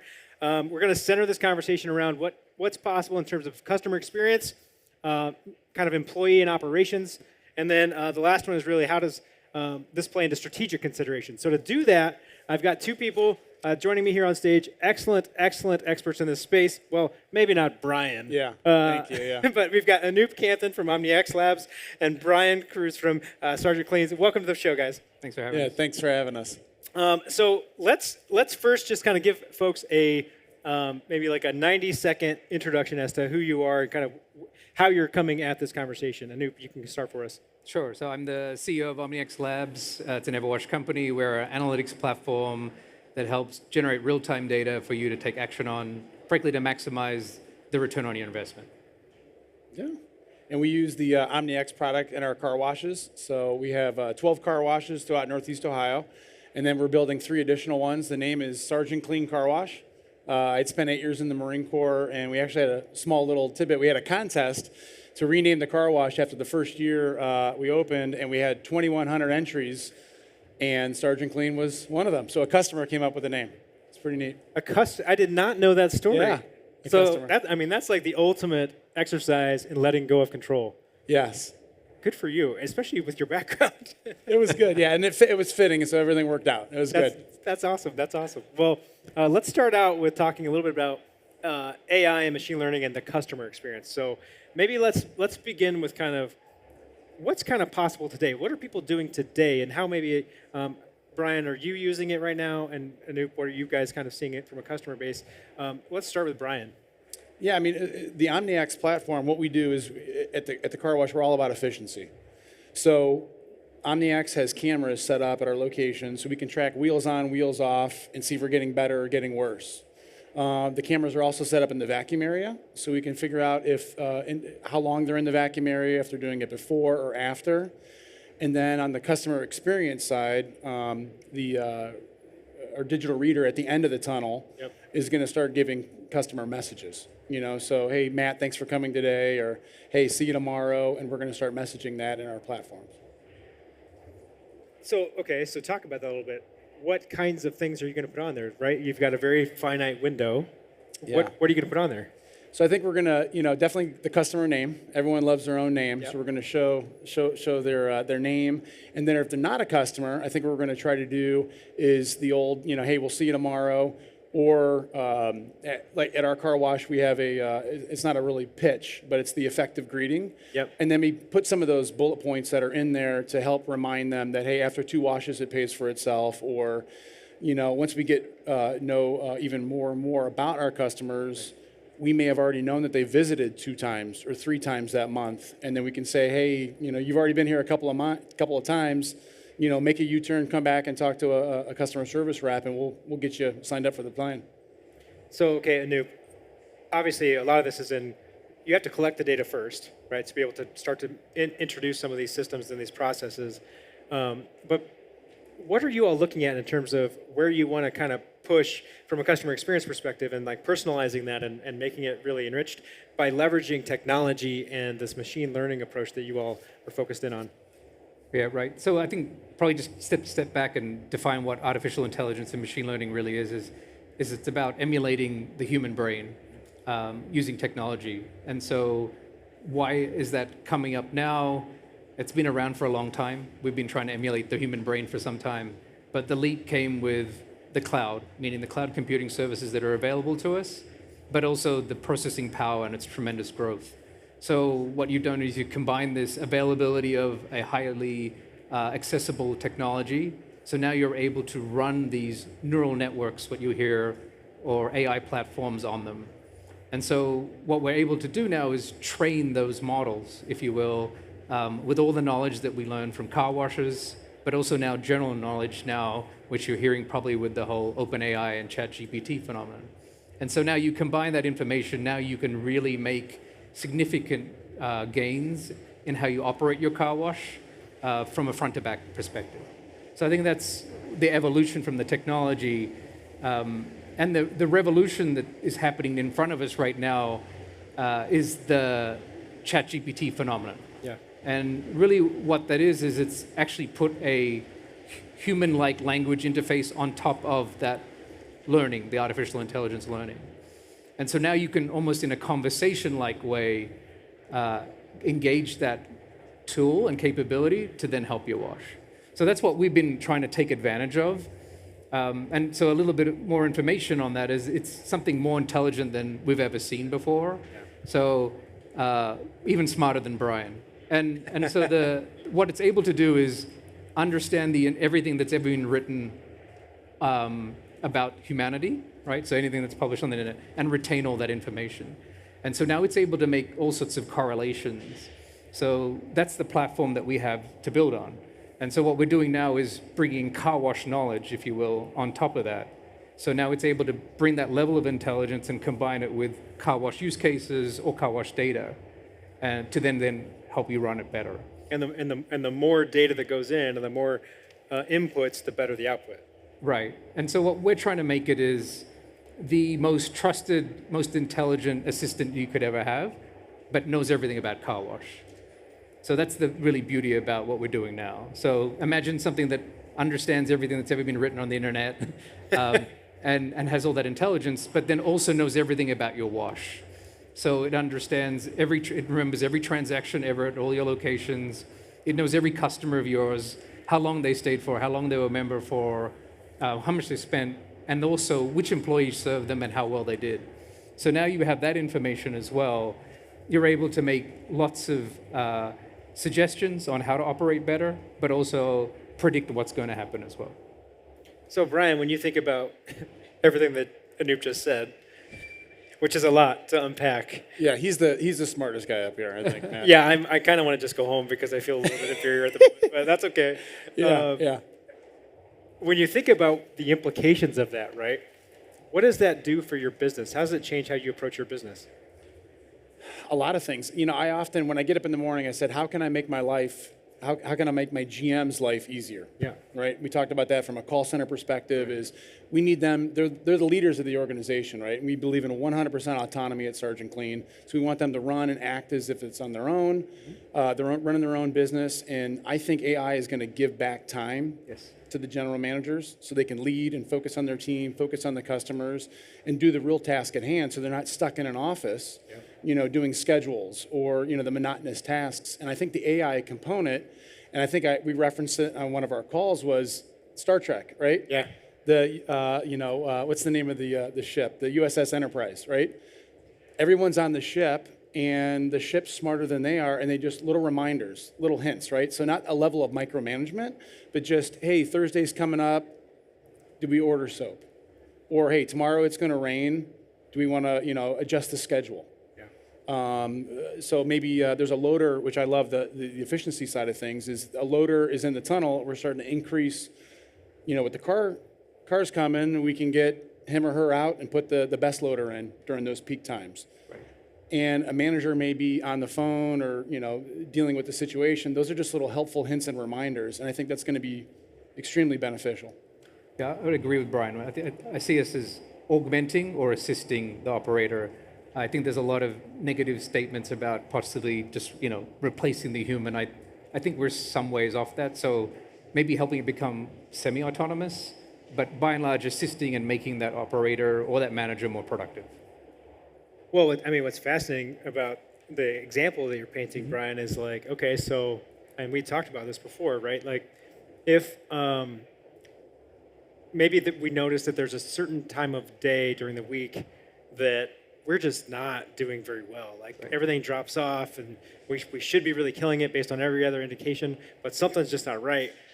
Well, then you can figure out with something like AI and machine learning, it can crunch all the data, it can look at employee performance, and it can figure out, oh, well, every Tuesday from 5 to 7, these two employees overlap, and they don't really get along. They don't work well together. And so then it could say, hey, Brian, you might want to consider adjusting the schedule so that Brian and Anoop don't work together anymore.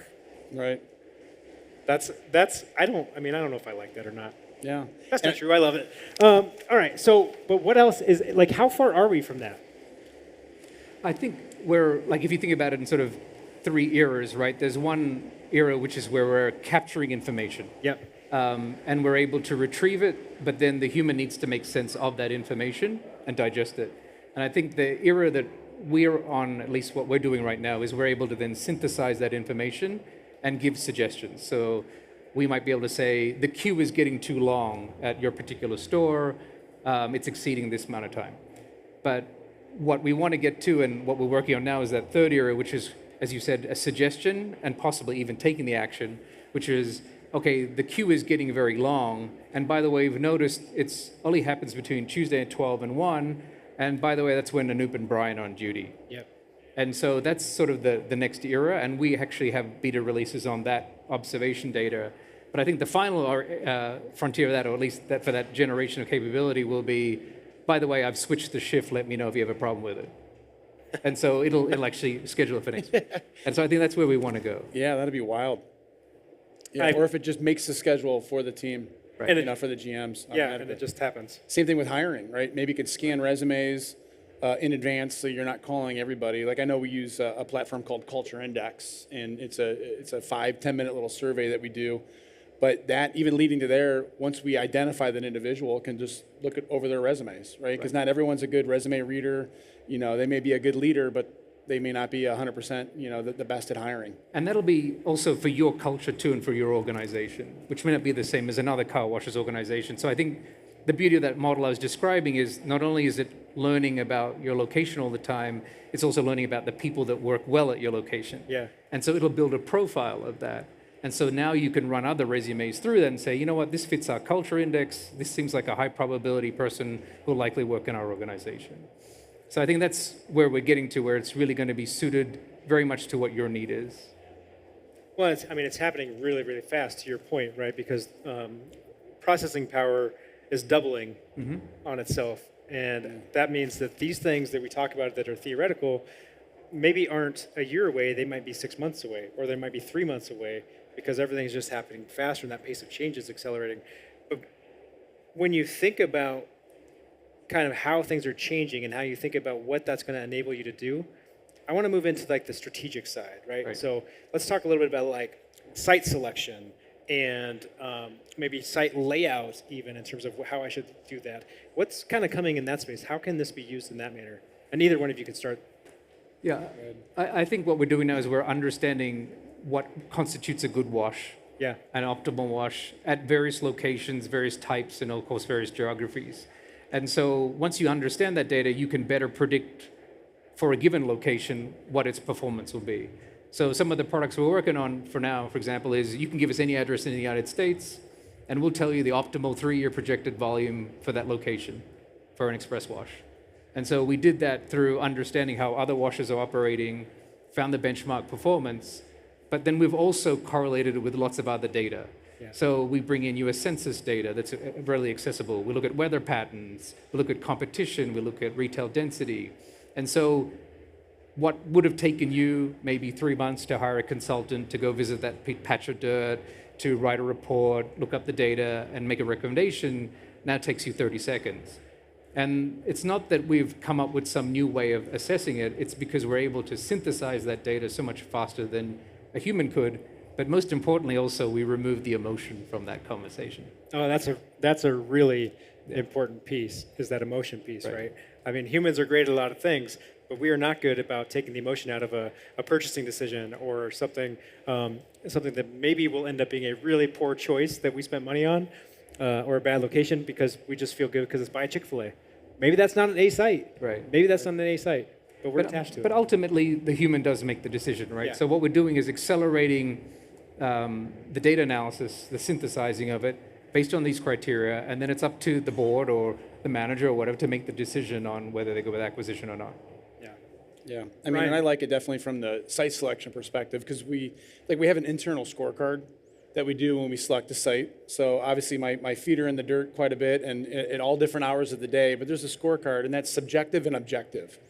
You know, so this right here is, it gives us the majority of the objective and it's helping us move these subjective features away, like quality of competition or maybe exposure. You know, can you see the building from here? Well, you may not, you have to physically get in the car and look at and see from different angles, or there's trees in the way, or our goal would be to move as majority of that subjective over to objective, and I think AI can actually do that.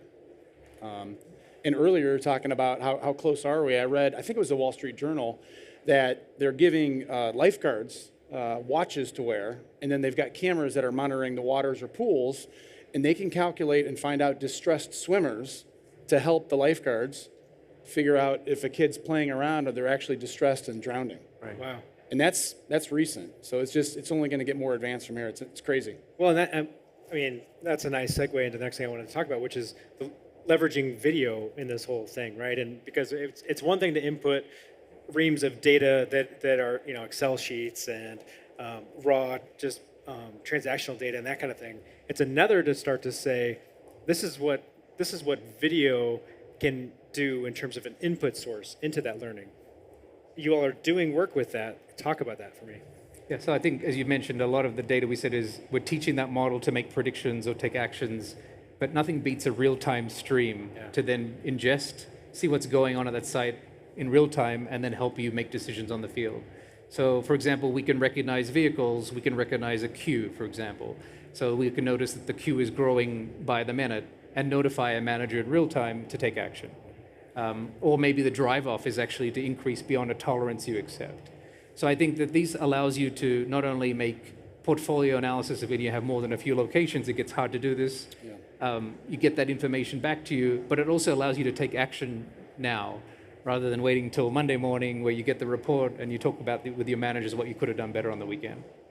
Well, and yeah, that's a great point about the speed of it too, because it's the same with site selection, right? You can do all the reporting and do all the things, but then by the time you actually are ready to take action, none of that data is worthwhile anymore. Correct. It was 18 months ago. Now you can be armed in 30 seconds with everything you need to choose and accelerate, which is really important right now. There's a lot of competition out there. Yeah. I want to talk a little bit about maintenance.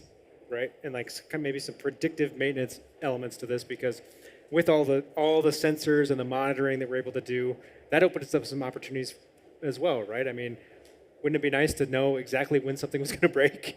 It's Saturday at about noon-ish, by the way. Yeah, it's never on the rain days. Yeah. Nothing ever breaks on a rain day, or exactly. I 100% think it will. You know, I mean, I think when we look at the machines, they're not going to talk to you. So, you know, the wraparound brush, the top brush isn't going to tell you I don't feel good today. You know, something's going to happen, or even like the impellers of the blowers. You know, I've heard cases where the impellers have just gone crazy and shot out metal and threw it on cars and dropped off. Like, to be able to put a sensor on there to determine, and I think some of that's already kind of out there, but to determine that ahead of an accident or to prevent any downtime is paramount, because as humans, we're all flawed. You know, so you may walk past a wraparound 3 times and never see it, or a hydraulic leak that's just barely starting, that you open the car wash the next morning and it's a huge problem, and that's the beautiful sunny day. Yeah. You know, in the middle of December in Ohio, and everyone wants their car washed, and here the first dozen cars got hydraulic fluid all over them. Yeah. So, and I know you guys have probably been there before. Totally agree with Brian. I think there's the sensors and the information there. There's probably a first level of, I'm sure they all have scheduled maintenance schedules that at least could notify and play that level of benefit. I think the second thing could be that it learns predictably based on a certain level of transactions, level of volume, that it can predict when it's likely to have an issue. And I think that is the way it'll be the value of, hey, we're getting close to that threshold. I suggest you take a look at it now, or maybe consider servicing it in the next week or so. So those kind of reminders, as you said, speaking to you. Yeah. But I also think the future next level would be, think about it, not just understanding that particular piece of equipment, but also the data around it. So an example would be, well, you know what, I think while the service is coming up in a month from now, and it probably looks good, I noticed that there's actually a sale on, you'll hit for 20%, so I think you might as well do it now. And that's when it's really providing tremendous value, because it's taking so many other data sources as well. Yeah, especially on consumables, right? I mean, finding that and analyzing when a sale could be predicted. Correct. Yeah. I mean, we have some, even just us 3 up here, let alone a general manager or a team member at a site, you have tons of stuff going on. Right. You know, and everything happens at the same time, right? Someone wants to buy a gift card, the XPT's out of receipt paper, the phone's ringing, something's making noise in the tunnel. It's never, you know, it's never all, you know, it's always all at once, never separate. Right. And it's the same thing too. I think it just minimizes some of that. Yeah. I do want to say we are open for questions. I get a little engrossed in what these guys are saying, so we are open for questions. If you have one, you can raise your hand. And if you need to think about it for a minute, I got a couple more I want to ask, but I did want to throw it out there. This is an open forum. You can ask us questions. Oh, we've got one right here. Here, hang on. Let me get a mic run up to you. We've got one coming from the back of house here. Front of house, back of house. I don't remember the term. All right, right in front. Before you start the question, tell us who you are and where you're from. My name is Michael Zavaro. I'm from San Diego, California. Michael from San Diego. Okay, what's your question, sir. Michael? Regarding data for OmniX, does the wash owner own that data, or does OmniX own the data? Good question. Yeah, it's a great question. So the data is always, firstly, anonymized. So whatever data we use to train the models is not known by other customers or even yourself as you consume it. But yes, the customer has the data ownership. That was Good. my question. Yeah, okay. Anybody else got one at the moment? We're right in the middle, yep. Hey, Brandon from Atlanta. You talked about a lot of really cool machine learning going into the ops side, and then some automation for messages going into kind of the marketing side. Have you done any thinking about how machine learning will impact what you're saying to the customer beyond kind of the automation of the message, depending on who they are?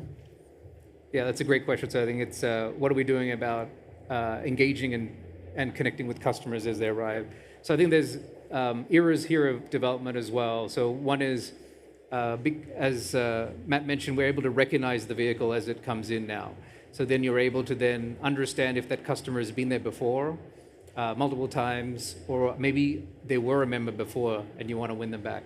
So that's the first level of ability to recognize that information. The second level is then to customize the right message for that. And so where we are right now is you can tune a script. So I'm calling it a win-back script for example, the person who wasn't a member. But what I think the future will be is that it'll profile those vehicles ahead of time, and it'll understand the right messaging for that particular individual, and it'll either deliver it directly to them, maybe, or it will obviously direct the attendant appropriately so. And so I think what you'll see in terms of just general customer engagement, if you look at account managers in large organizations, right, they'll assign a dedicated account manager if you're a very large client.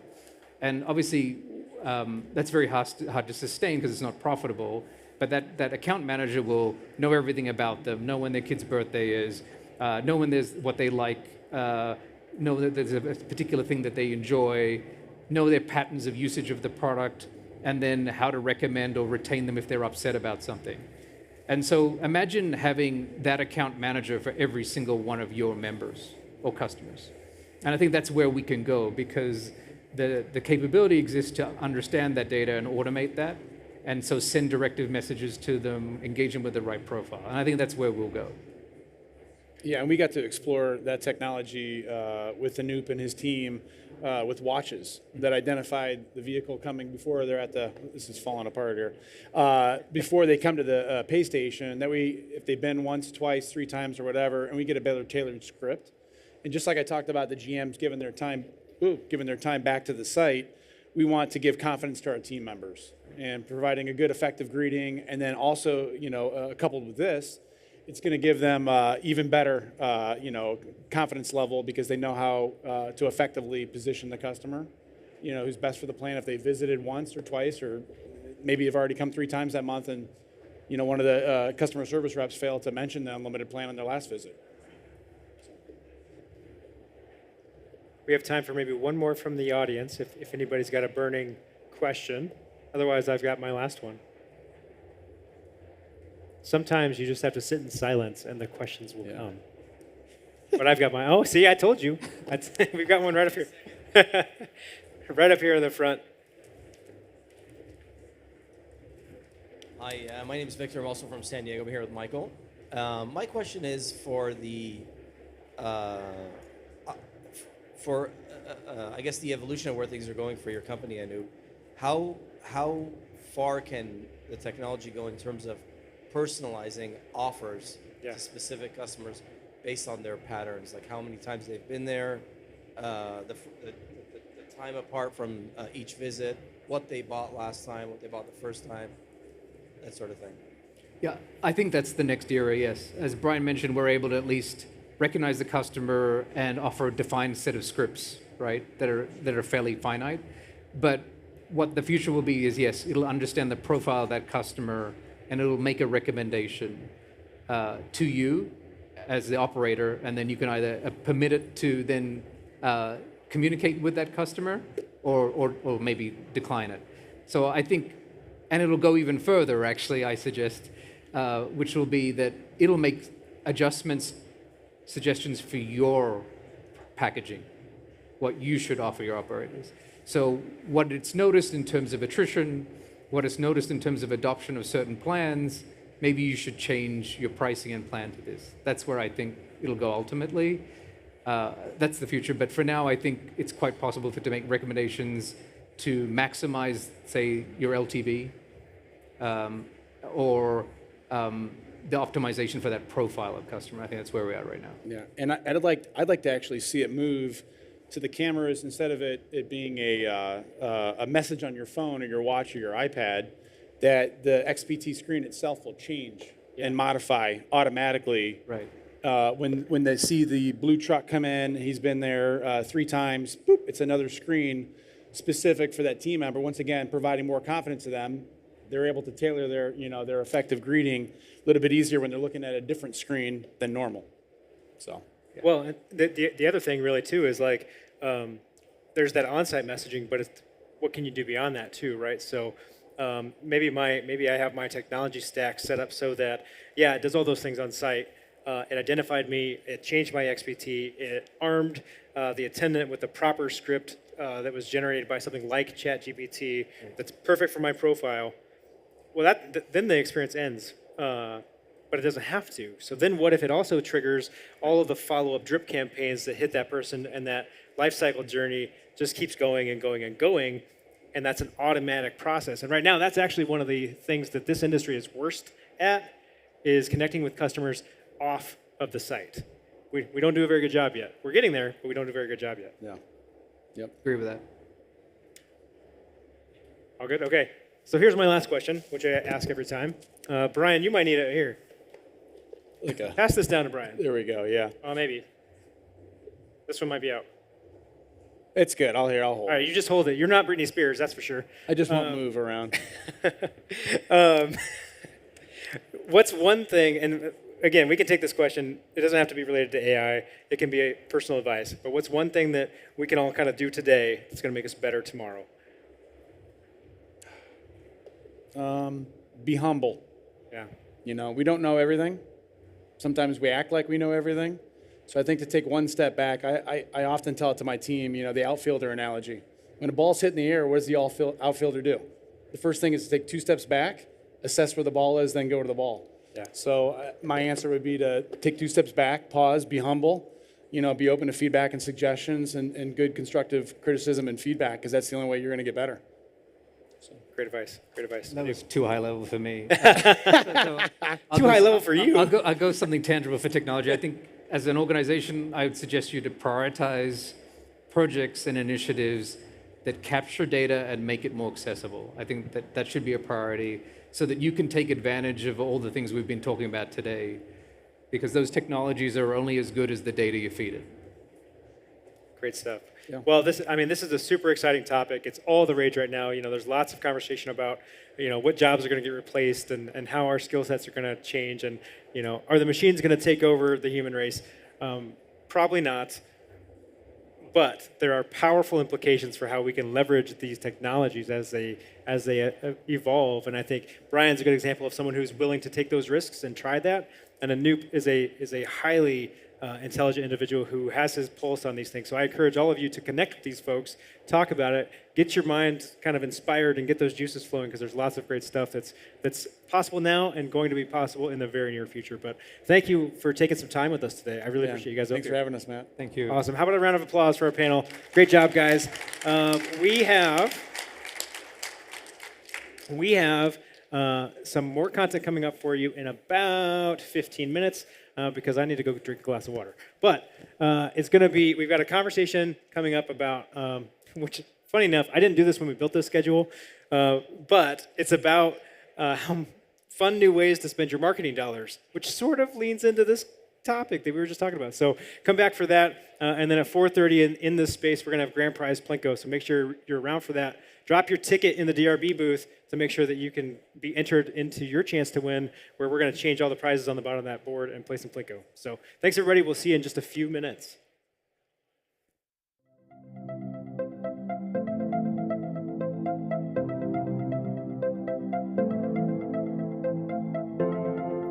This was our 6th location here at Sergeant Clean's in Greene, Ohio. This was a pre-existing that we remodeled, so it had self-service bays as well as oil change, and we actually flipped the tunnel completely around. So cars used to enter the opposite of what you're seeing here now. We still kept the self-service bays. We extended the building about 30, 40 feet and raised the back area. We have a highway close by and put car wash there so we can get as much visibility as we can from the highway. Here's the oil change bays. So we actually converted the oil change bays into our XPT lanes, creating a members only lane. So it's just been phenomenal. It was great. Very helpful for the customers, and just to create a more efficient process and really utilize those instead of just tearing that building down. You'll see here, and we'll see a little more once we're on the actual drive through the tunnel. We have a decline that goes into our tunnel. It's for a couple of different ways. So we wanted the customer to go up an incline and then go down into the car wash. One, for visibility, so the team member and the consumer can make eye contact quicker and sooner so they can see into the tunnel, making it easier for them. And also, two, they're riding the brake versus the gas when they enter your facility. We have Sunny's and AVW, kind of a blend between them.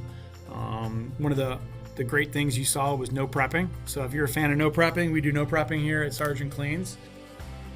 And the drying chamber, this is phenomenal here. Customers really love it. We have some red LED lights in there. If you look at the end here at the upper left and at the upper right, we have some turbine heaters that were placed in and just to create that blow dry effect as you would in a public bathroom. And there's the vacuum area. We got about 20 free vacuums for our customers to use. And so far, so good.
Drive and Shine's newest location on South Michigan Street near US 20 caters to do-it-yourselfers.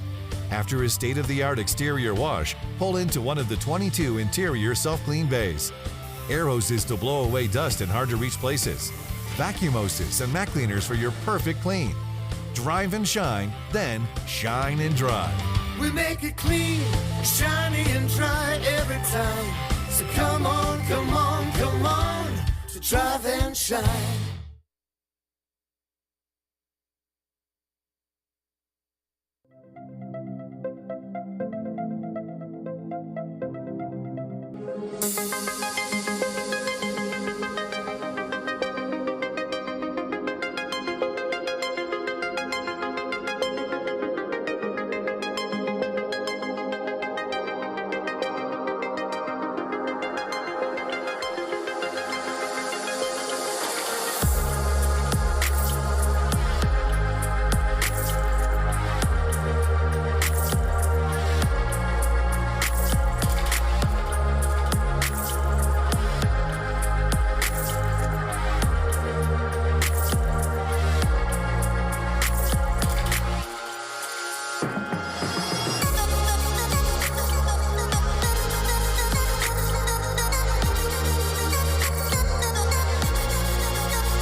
Hey, everybody, welcome back. This is the Car Wash Magazine Live studio coming to you live from the Car Wash Show 2023 in Las Vegas. We are getting toward the end of day one of this record-breaking show, and what better way to do that than to talk about ways we could spend money.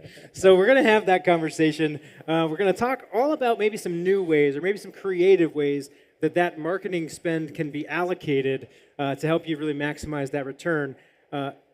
At least we hope it maximizes the return. Look, I'm a marketing guy. I like to spend the monies, turns out. But the other angle of that is that marketing really is a revenue-driving activity. And so you do need to make smart investments when you do that. And so to help us find out what those smart investments are, joining me today, we've got Levi McClendon from OpSpot. We've got Nick Rodia from Sergeant Clean. And down at the end, we've got Sam Souza from All American Car Wash. Welcome to the show, everybody. Thank you. Thank you. Good to be here. That's it? That's it. Welcome to the show, everybody. Woo! Woo! Yeah. There we go. Now we're talking. Now we got a little life in this engine. So let's start out a little bit here. Let's just give a real quick introduction of kind of who you guys are, just so we know where we're coming to this conversation from. Especially, I want to know location counts from the both of you. You don't have to share location counts. Levi, go ahead, kick us off. Yes. Thank you, Matt. My name is Levi McClendon, the CEO and founder of OpSpot, and we do membership marketing for car washes. Perfect. Love what we do. Love working with y'all. Levi also loves it when we want to spend money, so that's how that works. Absolutely. Nick. Nick Rodia, Director of Marketing at Sergeant Clean Car Wash, express exterior operator, 12 locations located in Northeast Ohio. Perfect. Sam. Sam Souza, Managing Partner, All American Express Car Wash. We currently have one location. Second location's in the works in plan check with the city. Excellent, excellent. Okay, so we're going to jump right into this conversation with Sam because you probably don't know this. We have a monthly marketing call of a group of car wash marketers and myself, and we talk about all kinds of things. And mostly it ends up being like therapy sessions as we talk about the challenges and things in front of us.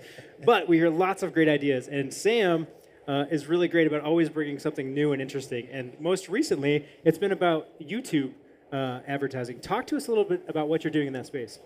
So we started doing videos on YouTube, and after about a month or two in, we started getting the analytics behind it all, and we realized that we were kind of doing it wrong because 80% of the people viewing our ads on YouTube were watching it on a TV screen. Well, on a TV screen, how are you going to text in and redeem your free car wash? So then we went ahead and added a QR code to it so people can scan the QR code and text in to the program to get a free car wash. So we kind of changed that up. Yes, we're still doing Instagram and Facebook, but the YouTube, we kind of tapped into a whole new market with the QR codes and be able to scan because we didn't realize that many people were watching YouTube on their TVs. So that was kind of a thing we stumbled across, but it's been going well so far. We're getting a lot of opt-ins and a lot of redemptions. We target the local area with our zip codes, and so we're able to target those people that are watching the YouTube ads in the local area. So what led you down that path? Did you just say, I want to be on YouTube? Just wanted to try. Well, we were on Google Ads doing our regular ads, and I seen an option to do a video, which we do all on social media is all video marketing. So we already had the videos created. So by putting it on there, let's try it out, spend $100 and see where it goes. And the amount of views we got, I think the first video in 6 months, we had like 1.2 million views. Wow. So we said, hey, this is a new avenue. Let's give it a try. And so far it's been working pretty good. Do you have numbers that you can share? Any kind of results that you're comfortable sharing? So on that campaign there, I think we've had about 3,000 people text in on the QR code, and we got about a 65% redemption rate. Wow. And low cost per view. Low cost per view. So our cost per click on that particular campaign is about 37 cents a click. That is not too shabby. Yeah. So talk to me about the flow then. Okay, so I watched the ad. So watch the ad. There's a QR code. You scan it. It takes you to OpSpot's landing page. And then you enter your mobile phone number. It texts you your free car wash. Well, now you're in our drip campaign, and you get the rest of our messages, and we can retarget and remarket to you. So we're kind of hitting it on Facebook, Instagram, all these different markets. We have our own QR code for each individual platform, so we know where all the leads are coming from. Yeah, I like that. I think it's a really creative way to drive top of funnel activity to help kind of push people through. So, and it's a market. To your point, Sam, you don't realize how many people are like using YouTube as television. Like they might only have that, and they're watching everything on that. Levi, talk to me a little bit about where does this fit in what you all are kind of doing, right? So you guys are providing kind of the flow for Sam, but what are you seeing from a kind of video marketing perspective in general? Yeah, I think that the biggest point that I think Sam makes here is the ability to capture that number and then engage with that customer. It's one thing to run an ad, clicks, impressions, likes, who cares? You know, Dan Kennedy would tell you can't take likes to the bank. That doesn't work. So the fact that you can now get them to opt in, they go into a drip campaign, we're re-engaging with that customer, getting them to come into the wash. So you're getting them from their screen, right? Taking them from their screen, getting it on their phone, the most valuable possession they have, and getting them into your wash. And then you're tracking that. So once they come in and redeem that, now you can put them into another micro campaign. So it's the top, like you said, top of funnel. We want them top of funnel, middle funnel, bottom funnel, and put them back in the funnel to get them eventually to convert to members.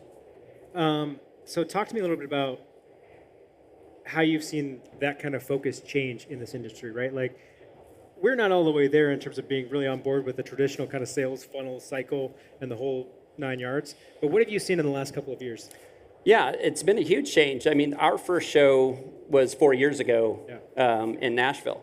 And we come from, I was doing restaurant marketing forever, and we got into this space and fell in love with it, and it was amazing. And to see the growth in this digital age space has been huge. And I think a lot of the owners out there have realized with competition, with all the washes coming in, with it's not just the fill the dreams, build it, and they will come mentality anymore. You're actually having to market and get out there and get online and get customers into your funnels. And so I've seen, I mean, it's been a huge, drastic change, even since just me being in 4 years ago. You guys have seen it, you know, longer than I have. And I've seen, you know, 100% change in just the way people are marketing. Yeah, and what's really nice about it is as we get more data collection capabilities, right? And as we start to prioritize our businesses around getting that data and then figuring out what do we do with it, it opens up all kinds of opportunities on how do we drive that activity, how do we get to conversion, and how do we spend our marketing dollars in a much more meaningful way. Yeah, absolutely. It's smart marketing is actually tracking. So it's not just putting it out there, putting the ads, doing the QR code. It's one thing to do a QR code and get somebody to come in, but it's another thing to actually track. How much did you spend? How many people actually scanned the code? How many opted in with their phone number? How many of those people redeemed the wash at your wash? How many of those people came back? How many of those people converted to a member? When you can get that data, and it's good or bad.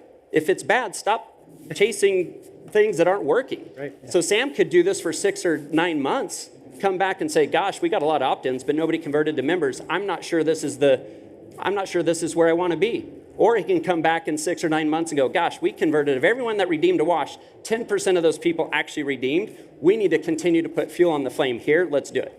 So track it. Got to track it. Yeah, love that advice. And you can do it. Love that advice. Just to let everybody know, we will try to save some space for questions here. So if as we're having these conversations, something comes to you, we'll open up a space at the end here for questions. I know that this is a hot topic. So let's move out of the video space for just a moment. We may come back to it. One of the other ways that I think we've seen an evolution in terms of the way that car washes market themselves is when it comes to community, right? And actually really leaning into that. Look, car washes have been making an impact in their communities for a long time.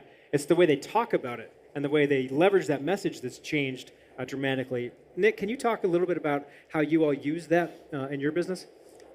Yeah, you know, in the run-up to this, I wanted to talk about the digital fundraising platform, but I know that I sat up here last year and was beating the community drum as well. So I hope this message isn't starting to fall on deaf ears. But, you know, community is part of our DNA at Sergeant Clean Car Wash. And I think last year I was talking about how we really wanted to move from reactive to starting to get in front of this and being a little bit more proactive. So we've really put some processes, platforms in place that allow us to kind of take action on what I was talking about last year. We started to scratch the surface by engaging a community partner to help promote the opening of 3 new locations last year, where we were actually trying to pre-sale memberships before opening the door and kicking back some of those proceeds to those groups. At the beginning of this year, we actually put a community impact coordinator in place inside of our organization, and she's been doing a fantastic job of really going out into the community, making those connections, and allowing us to kind of help bring awareness to our brand in a way that feels really good. But really, today, we're really starting to lean into our digital fundraising platform. Operators, I'm sure you guys all get inundated, a lot of donation requests throughout the year. I mean, depending on how many locations you have, it could be hundreds of these requests. And a lot of times, we're going to say yes to everyone, but we said, is there something more that we might be able to do? And when you think about fundraising in the traditional sense, you kind of get this picture of the buckets and sponges and the folks on site, waving folks in, maybe they're the efficiency of throughput, you're upsetting your members as they're trying to get on the lot. So is there a better way? And is there a way to do this in a way that's digital, that's scalable, that provides some real-time data to the folks that are out there kind of trying to make this happen and raise funds for their groups? And we found a platform that can do that. We've started to lean into it, and I think it comes back to, can we make it simple for both the fundraisee and the folks that are coming in to redeem a wash? Can we grow awareness of our brand and our services through this platform while still doing good, win-win, but also the opportunity to remarket to these folks that are kind of purchasing those washes, trying us out, benefiting a group, but then it provides us a platform to kind of speak with them after the fact. Well, and I think one of the things you mentioned there that is not a way we traditionally think about how we spend our marketing dollars is that you staffed up for that, right? Like you spent resource to say we're going to create a position that is dedicated to our community so that we can make sure that it has the money behind it so we can do the work that matters for our organization. I think that's a really creative way to think about, well, I could just ask for more marketing dollars, or I could resource my existing staff appropriately so we can do the things that we want to do every day better, right? So I think that's a really important piece. Let's shift gears a little bit. I want to talk about what else, right? And Levi, you all have a lot of customers, and so you see some different ideas and different things. What's kind of next, or what are some people trying or doing that you've seen really work for folks? Yeah, first of all, I want to touch on one thing that Nick said, because I think this is important. Prior to the car wash, I told you we did restaurants. And one of our best customers was Chick-fil-A. You guys know who Chick-fil-A is, right? So Chick-fil-A hires unit marketing directors. Okay, that's every one of them would have a UMD, and they would go do exactly what Nick's talking about. Yeah.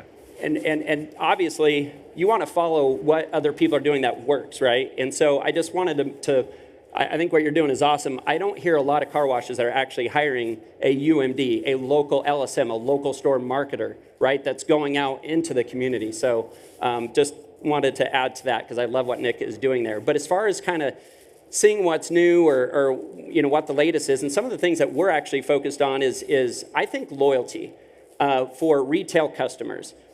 For 4 years, we've been beating the drum, at least OpSpot and our washes of, members, membership, which is awesome, right? I mean, it's residual, it's what you guys want, it makes sense.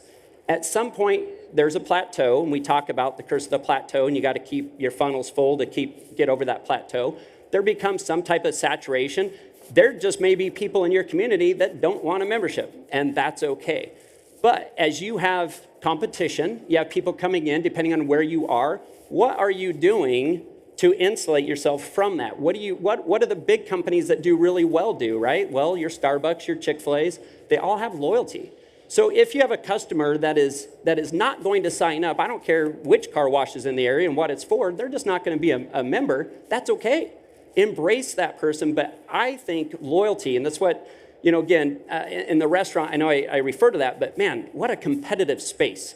Every corner, multiple restaurants, and loyalty is where it's at. And so if you can get that retail customer to come in more because of a great loyalty program and a program that isn't just good for the customer who gets rewarded for spending money, but what about for the car wash owner? You guys need to get their data. Your system needs to be able to go back out, and if a customer hasn't visited in 30 days, it needs to remind them, we miss you, come and see us. In 60 days and so on. So it needs to be a smart loyalty program, but I think that's really starting to, at least with our customers and what we're hearing out there, that retail customer, we don't want to forget them. We need them to come in more. So they're either going to come in more per year or they're actually going to become a member. Right. So. Well, go ahead. You were going to say something. Can I go on that? Yeah. Can I go on that for a minute? Go. This is why I like these panels, because someone says something and then we can go. But I think Levi's spot on right there. I mean, when I think about our campaigns, yes, I'm focusing on membership conversion, as I think a lot of us are. But there's something to be said to say, hey, when someone thinks about, maybe they're never going to be a member, but when a problem presents itself, there's mud on the vehicle, whatever that is. The overarching goal, I think, of everything that we try to do is when they think of car washing, they're going to think of Sergeant Clean Car Wash, whether they eventually opt in and become a member, or if they're going to visit us 1, 2, 3, 4 times a year when there's a need. But I think the overarching goal there is to ensure that experience each and every time is consistent, and when they think of car washing, they think of your brand. Yeah, well, that loyalty piece is huge because there's just a different level of like expectation and acceptance from the consumer today, because it was one thing when it was like punch cards. Okay, yeah, I can get punch cards, I can get a free wash. That's one way to do it. But with the way that airlines work, the way that restaurants work, the way that the local bottle shop works, all of these things are leading towards better relationships. And that's really what this is all about, is how do you create a deeper and more meaningful relationship with your customers, regardless of if they're a member or not. And the other thing in that is that we as consuming public are much more likely to give you information about us if you're giving me a free wash, or I can wash 3 times and I'm going to get a cup of coffee if you have coffee. So those kinds of things mean that you can start to build more customized experiences, which help you deepen those relationships, and then we're all winning, right? So I want to go down to Sam, because I want to know what you're watching, Sam, because you did the YouTube experiment. You're still doing it. It's still working. But what are you kind of thinking about next? What are you watching next? So we actually just started it. We are doing the digital fundraising. We just started it in March. We've reached out. We get, like Nick said, we get a lot of people that want us to sponsor every soccer, football, baseball, every team. So we tried to do the gift cards and everything, and it was just collecting the money and getting everything back. It was too much work, and the people on the boosters are in charge. They don't want to do it. They're trying to simplify it. So we have a solution for the digital marketing with the fundraiser. So we created a custom landing page for each team, and they are then responsible to go out, share the QR code, get as many people as they can to sell the car washes, and then we give 30% back of that car wash to that organization.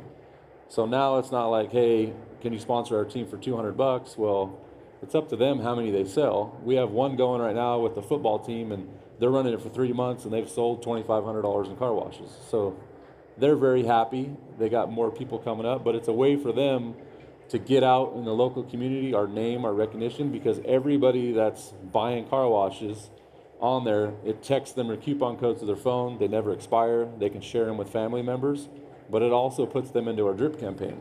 So now you bought a car wash, now you're going to get all our marketing and all the rest of our stuff, because some people may not live close by, but they're going to buy the fundraiser to support the team, and then we can hopefully gain new customers by bringing them on the site. Fill in the funnel with minimum effort. And that's what I'm talking about. Yeah. Sam. They're making the kids and the team, pull out their phones and text grandma, everybody. So there's 170 kids on the football team texting 10 people to buy a car wash from them to support it, taking them to a custom landing page. So on our website, we built an information page with a video that explains how the fundraiser works, so they can go right to the website, fill in the information, submit it that they want to join, and within a couple days, we can have them make a custom landing page, which comes from OpSpot with the QR code. The website's up and running. Now they can run that fundraiser year after year with their same page for the football team or the basketball team or whatever. It's got their logo. It's all customized to what they want to raise money for. And so far, it's off to a good start. So we're excited to see what it's going to do, you know, coming forward. Well, and it's not just retail washes in that instance, right? It's if somebody buys a membership, it's an in perpetuity kind of gift, right? Yes. Yeah, I think that's super cool. Levi, you have to talk about it. We can't just not let you talk about it now that we got this glowing endorsement of the thing. Well, yeah, great. So I'm going to tell you a quick story. How much time do we have? We're good. So I have, just so you know, I have 10 children. And so my oldest one's 23, Trayton. He may or may not be here. He's in the booth. Down to 6. I've done a lot of fundraising, right? There's been a lot of organizational stuff, sports and whatnot, and it drove me crazy that they would bring home, starting with Trayton, my oldest, here's a coupon book, Dad, we need to sell this, blah, blah, blah. And I'm like, oh, there's got to be a better way. This is ridiculous. And so we literally created a digital fundraising for all the local restaurants and stuff in the space, and it was just so much easier. My one son was in drama, and you know they were doing fundraising. So that's how that kind of started, and we just started to digitize it. So yesterday, what's today? 2 days ago, my son was doing they were doing a raffle for soccer, my 10-year-old. And I literally had forgot they hand me this stupid raffle ticket. Sorry for the quick story here. But anyway, I took it and literally made a form, digitized it, put some cool stuff to it, sent it out to people like that morning. And my son won second in the highest. He literally won a prize for second for collecting the most. And the reason why though is because it's easy. Okay, so it's easy to do. And so that's how like even this program got developed. We're like, why would you hand out the paper and go through this route?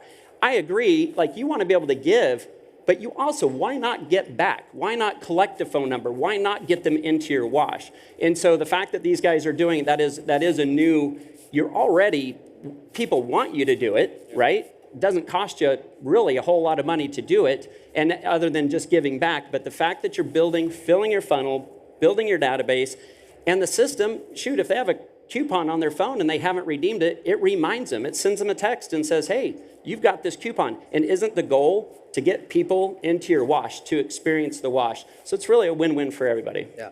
Yeah, that's awesome. We have a few minutes left. I want to make sure you have time for questions because I could sit up here and have this conversation for 3 days and not be satiated. But is there anybody in the audience that has a question that they'd like to? Okay, right here. Let us get a mic to you. Hang on. We've got a mic in the back. We're going to run that up.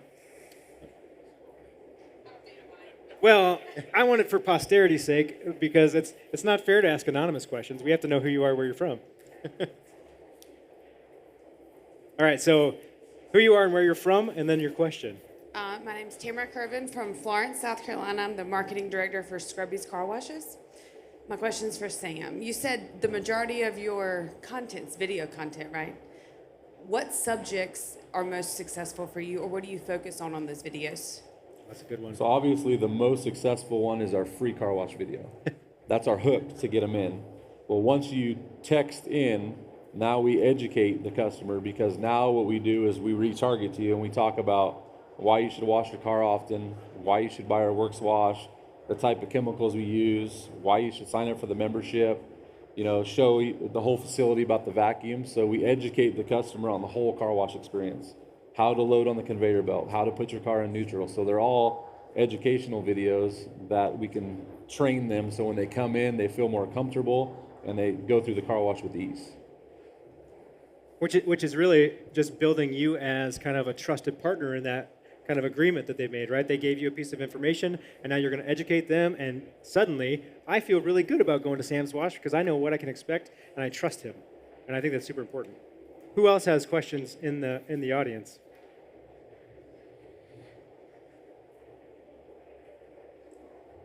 If you sit in silence, they will come. All right. You guys don't have to ask any. That's fine. I'll ask my own. So I just want to know a couple more things here. We've got about 5 minutes left in the session. One thing I'd like to know is, Levi, what trend are you watching specifically? Because obviously you have a different perspective in terms of being able to see multiple customers in multiple regions. What are you watching right now in this space? Well, I think retention is big, right? Months a member, how long your customers are remaining a customer. I think one of the problems that we've seen over the years is actually getting to that data. Yeah. I'll ask my customers a lot of times, what's the lifetime value or what's the average months a member, and you don't know. The more we're asking the question, the more there's other companies now out there that are digging into the data, which is making it good, because you guys should be educated on how often, how long your customers are members for. And so seeing if you take your months of members from, say, average of 10 months to 11 months, what does that do to the bottom line, right? So we're looking overall throughout the industry is, what is that monthly retention number, the lifetime value, because that is big. If you can find out that lifetime value, your average months a member and how much they're paying, right? Now you know your marketing dollars, the money Sam and Nick are spending, the money you guys are spending to convert that customer. If you know you're gonna make $350 or $400 because of the lifetime value, then that is huge. So it's months of members, lifetime value, that's really where we're kind of focused on the trends. Which helps you focus your spend so much better, right? And Absolutely. keeps you from chasing pipe dreams, or, going after the 80% that we're never going to come to your wash anyway. Yeah, if it's your they call it your CAC, right? Your client acquisition cost. So if you know that your cost is X, but you're going to make Y, and you're positive and it makes sense, right? Put more money there. It's smarter marketing to put your money there, but you got to know your numbers in order to do that. So Yeah. Okay, last question. In case unless there's any more, unless we spurred anything. All right. So last question. I ask everybody this question, and we can take this any direction you all want. This is a safe space. What's one thing that we can all kind of do today to be better tomorrow? It can be related to this topic, or it can be life advice. Think about it for a moment, and we're going to start with the most scared of you based on your facial reactions. That feels like Sam. Sam, you're up. I would say, if you're looking to get into marketing and doing it, get involved with the local community. It's easy. You can get brand awareness. You can get everybody to know about you, but it's a low cost of entry. When you get into social media and all that, your ad spend can get higher. But if you can get people in the city or the sports teams out advocating your brand, it's not free advertising, but because you're giving back to the organization. But I think that's the lower cost, the barrier to entry to get your name out there to the most people you can when you're trying to build your brand, is give back to the community and do these fundraisers and let them be your advocate and spread the word, throughout the community. Love it. Love it. Nick, how about you?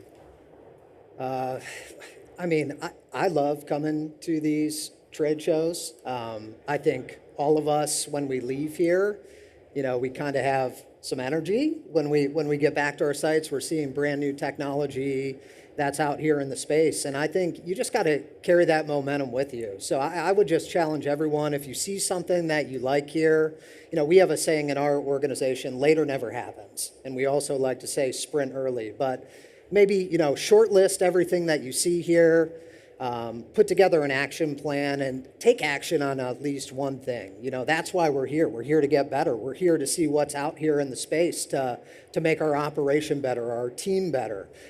I would say, when you get back, keep that momentum and take action on something so that you can better yourself or your team. Love that. Love that. Levi. Yeah, I would say I love reading books that make a difference. And when I find a book that makes a difference, I like to share it. So 4 Disciplines of Execution is one that I'm really into right now. And it talks about, and it's kind of like what Nick's talking about, but amidst the whirlwind that we all live in, from work to family to whatever, you got to have one thing. It's called a WIG, wildly important goal. Yeah. Okay? So it's okay to be in a whirlwind. But the problem is we get in a whirlwind and then we don't focus on anything that's actually going to move the needle. So in the book, it talks about take 20%, right? So take a portion of your day, a portion of your time, and apply to the WIG so that you will actually make an impact. So again, to me, it was like, okay, cool, I live in a whirlwind, it's okay, but don't forget the thing that's actually going to move the needle. And like Nick said, I encourage all of you guys, there's a ton going on here, a ton. Find a wig, find one thing, just one. Write it down and say, this is what I'm going to do when I go back. That's it. So, nice. There you go. Look, I hope that there's several things that you all were able to take away from this conversation. We've spent a full day talking about a lot of different stuff. We're going to do it again tomorrow. But thank you to the three of these folks for sharing their talent and their stories with me. Let's hear it for the panelists. So before you guys leave, we've got Plinko coming up in a matter of moments, and this is the grand prize version. So we're putting up the good stuff. These are great prizes, but we're putting up the $500 prize on this board. Stay here for that because you have to be here to get a chance to play. So don't go anywhere. Spend some time, talk to these folks for a few minutes, and then we're going to fire up the Plinko board. All right, friends, keep it clean.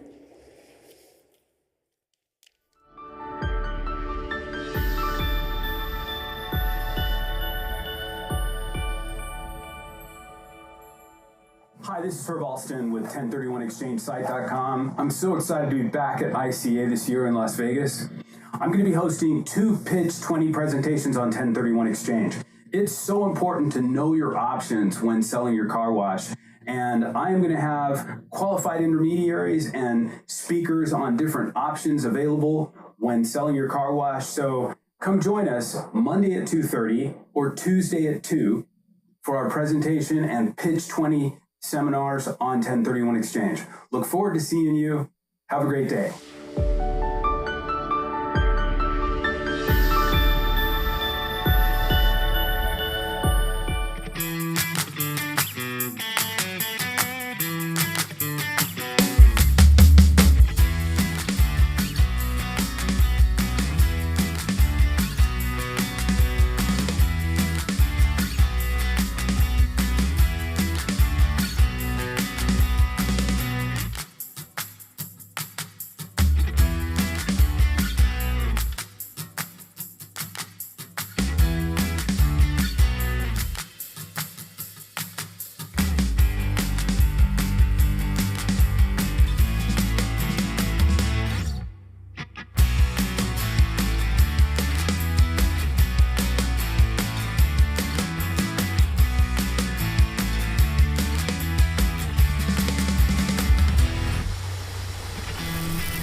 Hey everybody, I'm Trent Walter, the CEO of Car Wash Superstore, and I'm here to talk to you a little bit about our company. Located in a 155,000 square foot facility in Mansfield, Ohio, Car Wash Superstore is a supply chain company with a focus on providing value and total cost of ownership to our customers. We are a one-call solution provider with over 100 years of car wash industry experience and a supplier of car wash parts, supplies, chemicals, and vending. We are a stocking distributor for Sonny's, Motor City, McNeil, and all other major OEMs. We are a distributor of National Pride equipment, an established manufacturer of quality self-serve car wash equipment, meter boxes, and water treatment equipment. Car Wash Superstore also offers an exclusive Elite Club membership in which you can get free shipping on everything for 1 year. No complex reward systems, no minimum order requirements, and no hidden fees. Just free shipping on everything, still. Stop by booth 1113 to speak to one of our team members today. If I'm not thinking forward all the time, I'm missing the market, and I'm missing the future.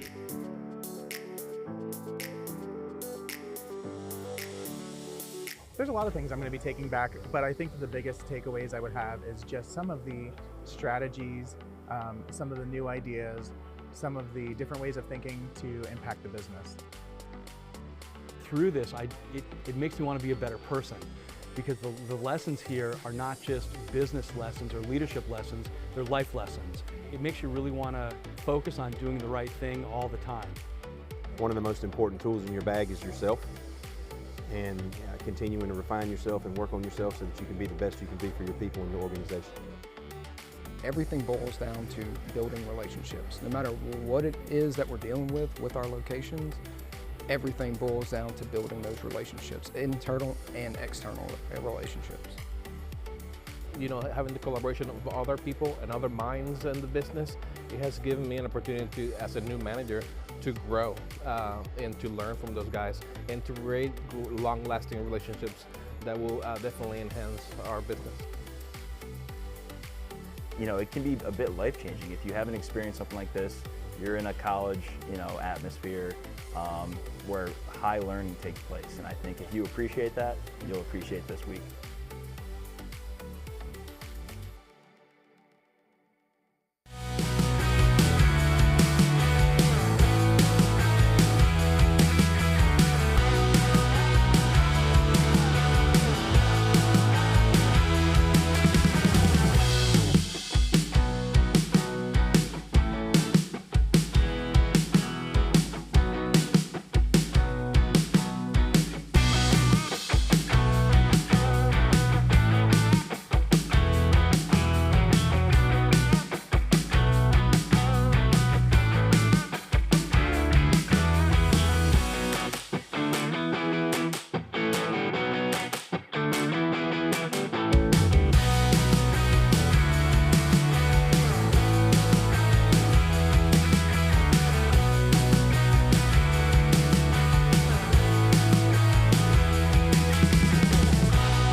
Here we go, friends. This is what we have been waiting for all day long.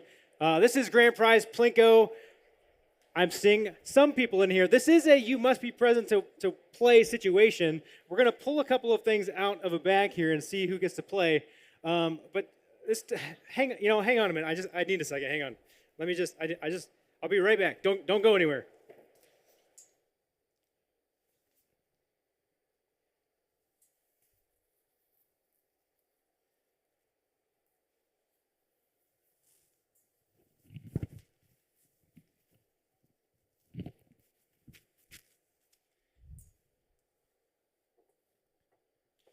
Now it's Grand Prize Plinko. All right, friends. So now we're ready for the Grand Prize. We have swapped everything out on the board, and so this is the real deal. Now, we've been playing all day. We're going to play all day tomorrow, too. We've got another one at 4:30 tomorrow afternoon. I'm very thankful for DRB for sponsoring this. Those of you who are in this space right now know that you dropped off your badges throughout the course of today to get the chance for this.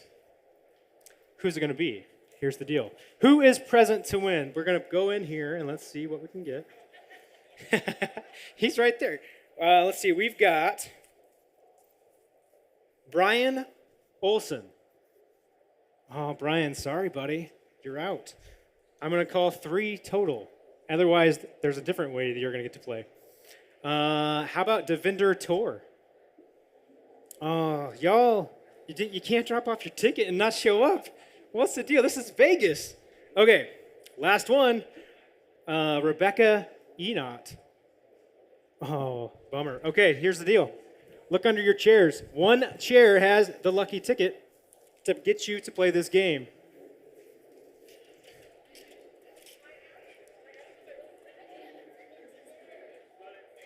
Here it is. All right, come on up. Here's our winner.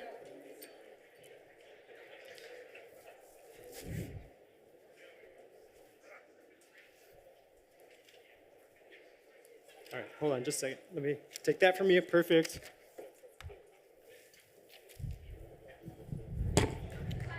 Okay, so introduce yourself. I'm Mark Collins, Operations Manager with Scrubby's Car Washes, South Carolina. South Carolina. Okay, so let's get a big round of applause here. You just sat in the right spot, friend. Absolutely.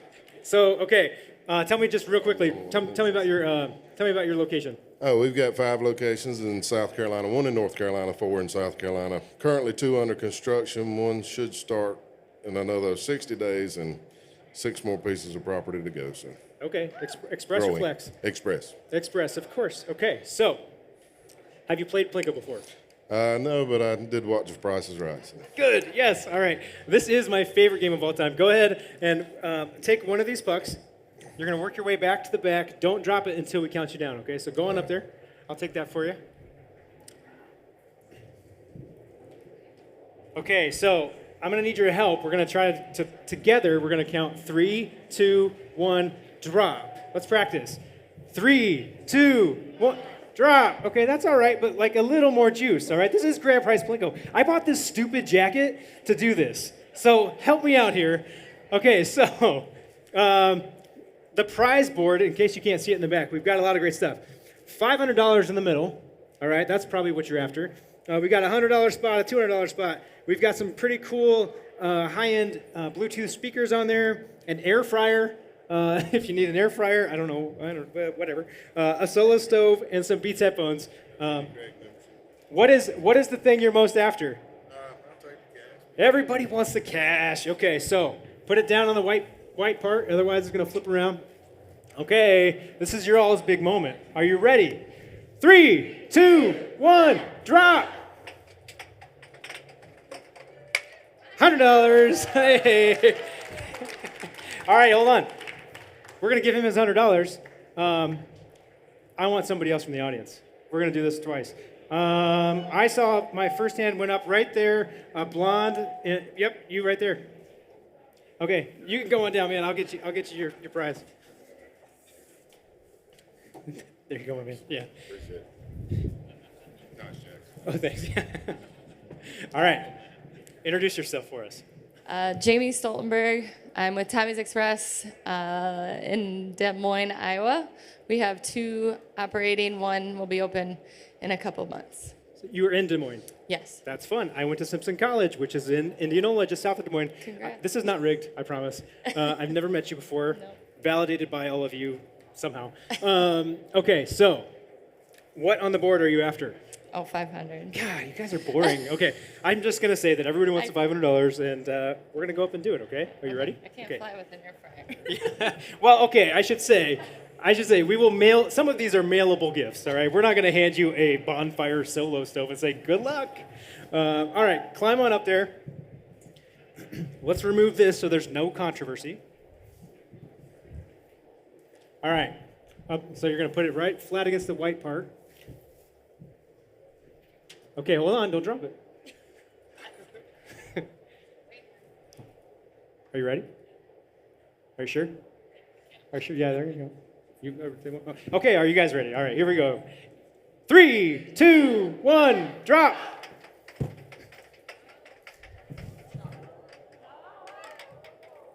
Oh, Apple AirPods. That's not a bad gift. It wasn't the $500. It's a good gift. It's a good prize. Come on down here. Friends, you want to do one more? Oh, now you're raising your hands. Okay, here we go. Let's go. I want 2 people, and we're gonna have to answer a question. Does that change anybody's hands? Okay.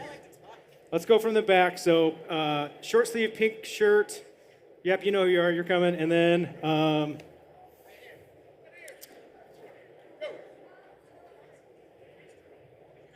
let's go right there in the way back. White shirt, standing by the schedule. Yep, we got it. Okay. Go ahead and introduce yourself. This is so exciting. Woohoo! Come on over. Yeah, come on over. I'm Dakota Gullickson from Boise, Idaho. I work for a developer, Rocky Mountain Companies, and we work with Bluebird car washes, and we've got 7 of them right now, looking to add about 3 in the next couple of years here. Okay, perfect. Go ahead, introduce yourself. Hi, I'm Mara Sudis, and I work with Siteology. We provide development services from real estate all the way through construction. Perfect, perfect. Okay. I was going to have you answer trivia, but our trivia is kind of hard. So we're going to do something really easy that anybody can win. So you guys have to face off with rock, paper, scissors. All right. Okay? Are you ready? So Oh, I see sportsmanship. It is not dead. Okay, so. Best of three? Best of three. And on my count. So rock, paper, scissors, shoot. Okay. Rock, paper, scissors, shoot. Okay, you ready? Yeah. Okay. Rock, paper, scissors, shoot. Okay, 1-0.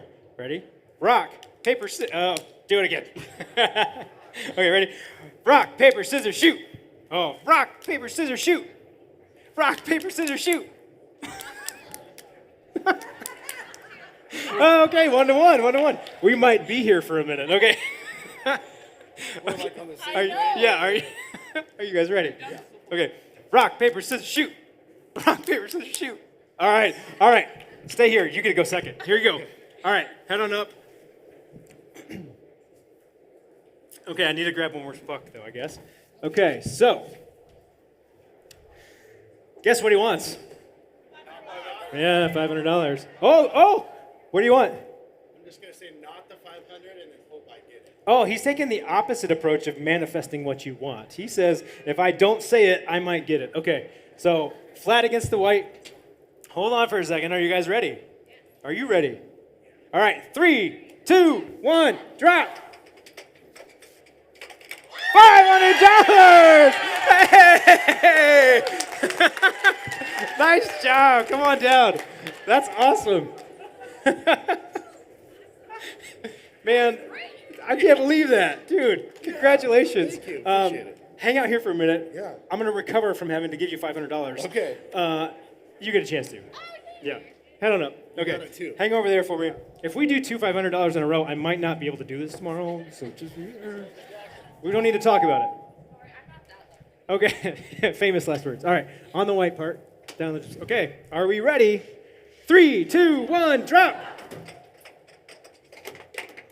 Oh, a laptop charger. Okay. That's fancy. Awesome. Hey, everybody. That's it. Last day, last grand prize Plinko for you all today. We're going to do it again tomorrow at 4:30, roughly. So be here like 4:15. Maybe you should just come to the last panel and sit in on that. Thanks for joining us today. Thanks, everybody. Hope you had a great first day of the show, and we will see you tomorrow. When you're out there, keep it clean.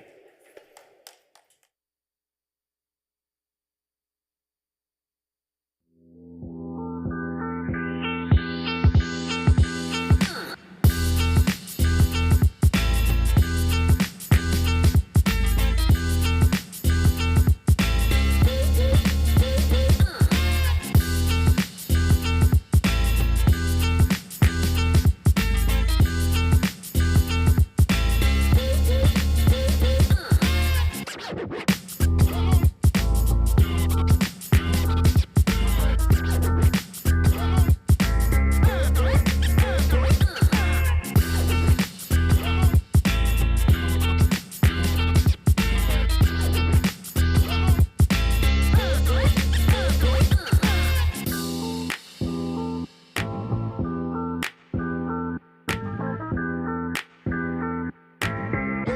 you.